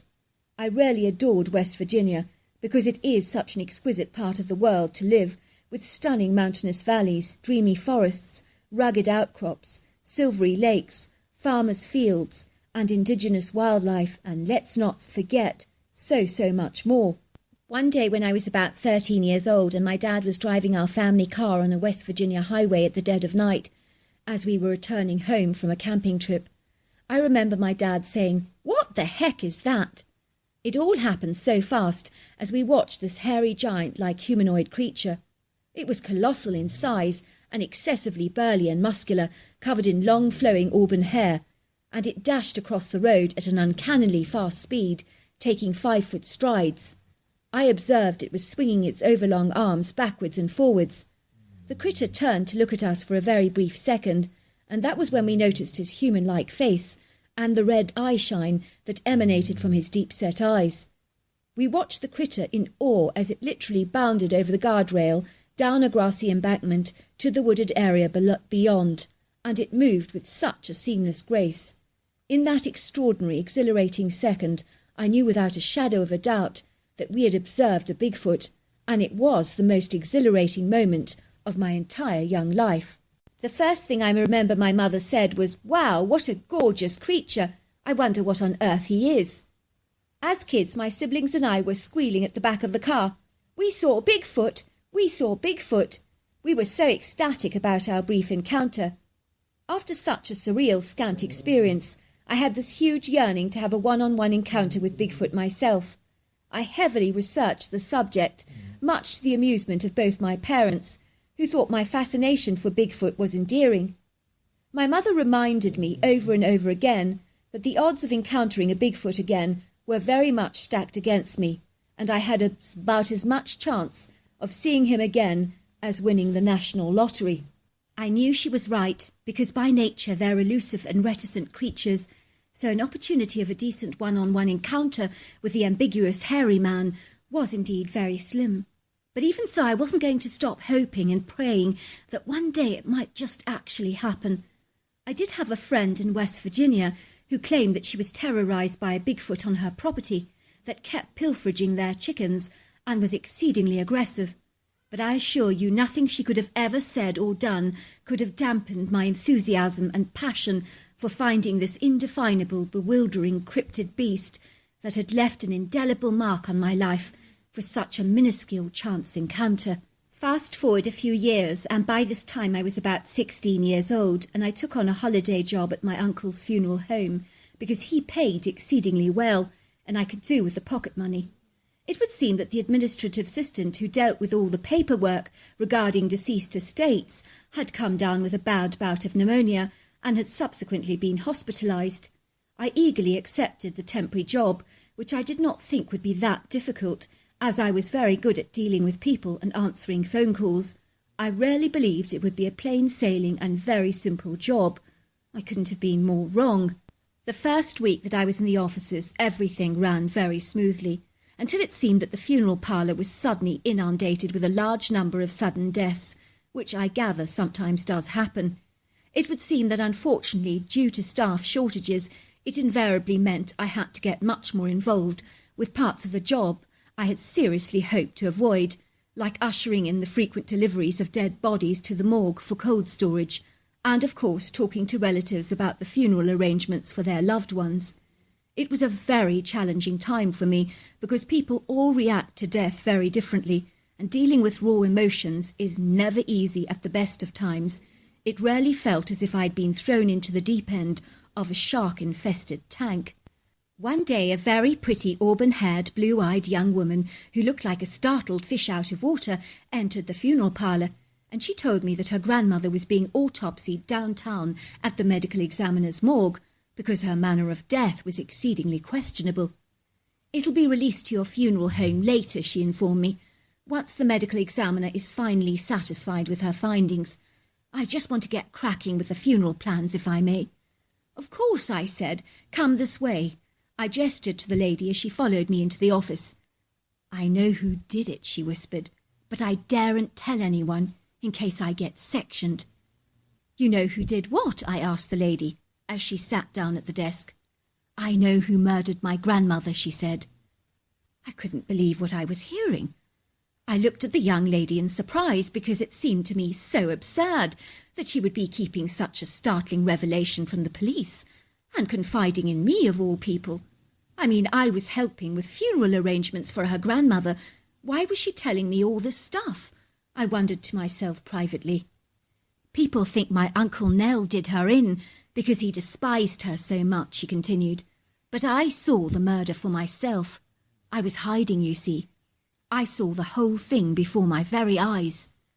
"You should be telling the police this," I said. "Not me." "It was Bigfoot who killed my grandmother. Do you think there's a chance in a month of Sundays they'll believe me?" whispered the girl. "I honestly do not know why I'm telling you this, but I need to get it off my chest, and for some very strange, outlandish reason, I think I can trust you." When the lady told me that Bigfoot had killed her grandmother, I was intrigued, and I asked her to tell me absolutely everything.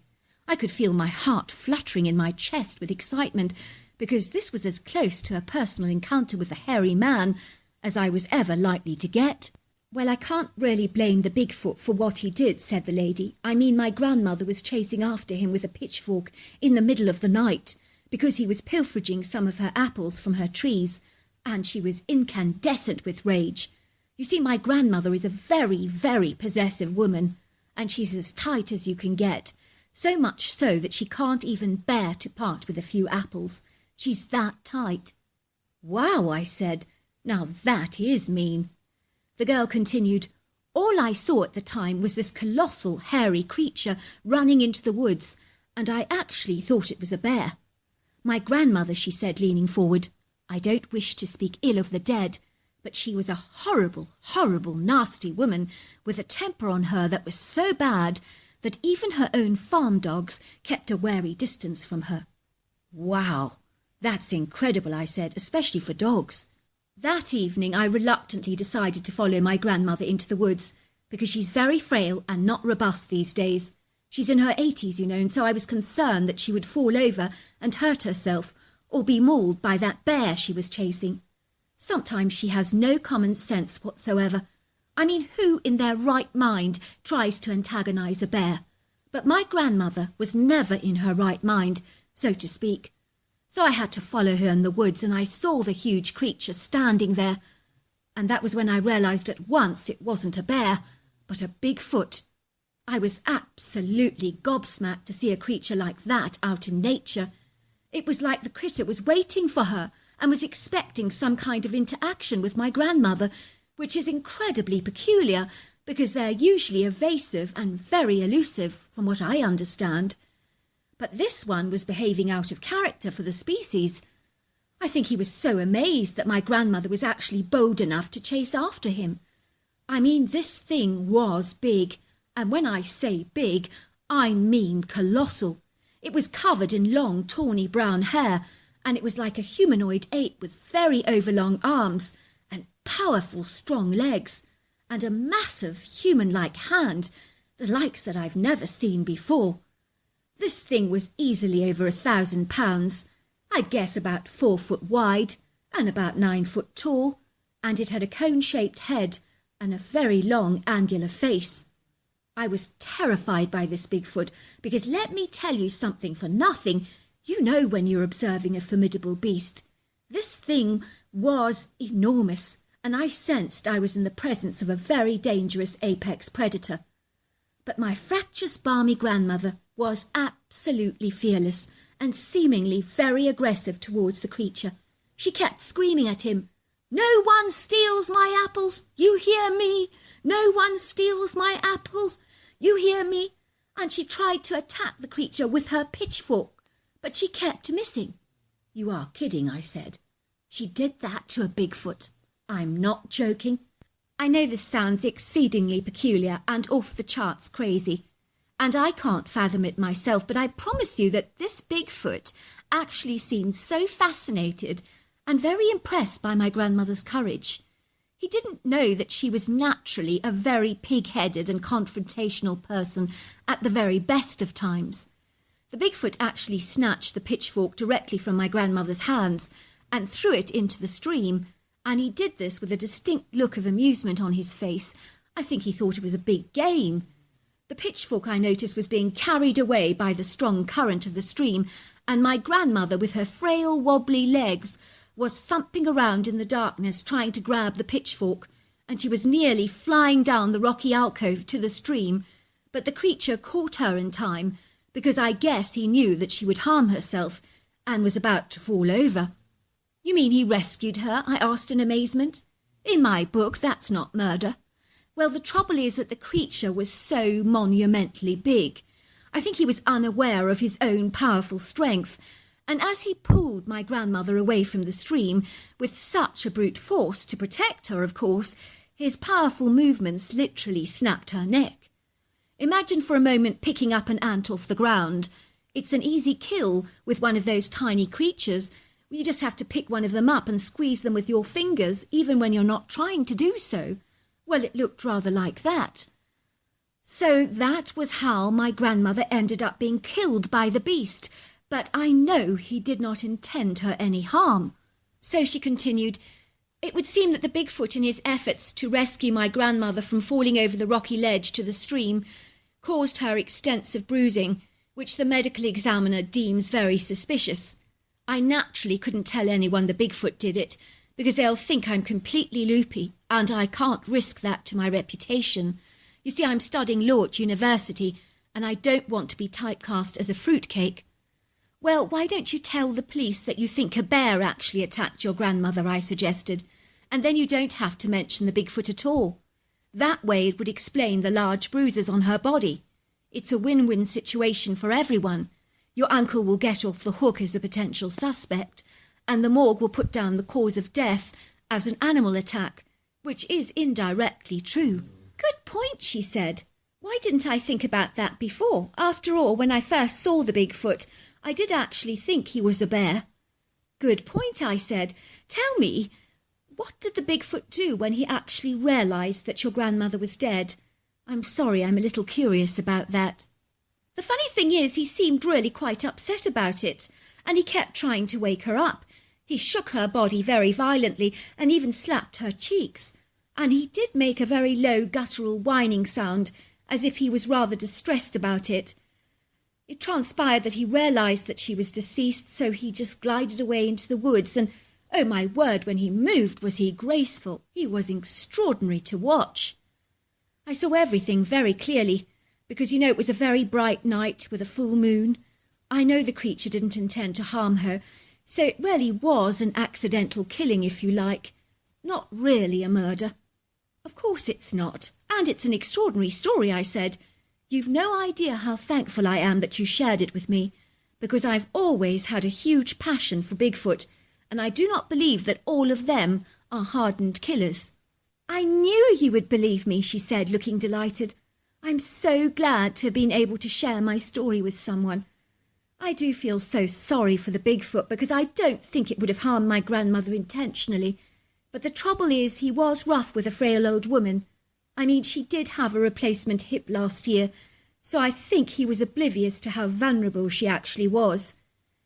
Well, why don't we get on with the funeral arrangements now, I suggested. The lady began to give me details for the funeral. It's unlikely anybody will be coming, she said, suddenly wiping away a tear. Everybody hated the whining, miserable old bat, so I think it's going to be me, the casket and the priest, and pretty much nobody else. I'm the only one paying the funeral costs because no one wants to cover them for her, and I don't want her to have a pauper's funeral. That would be terrible. Was she really that miserable, I asked, that no one will actually come to her funeral?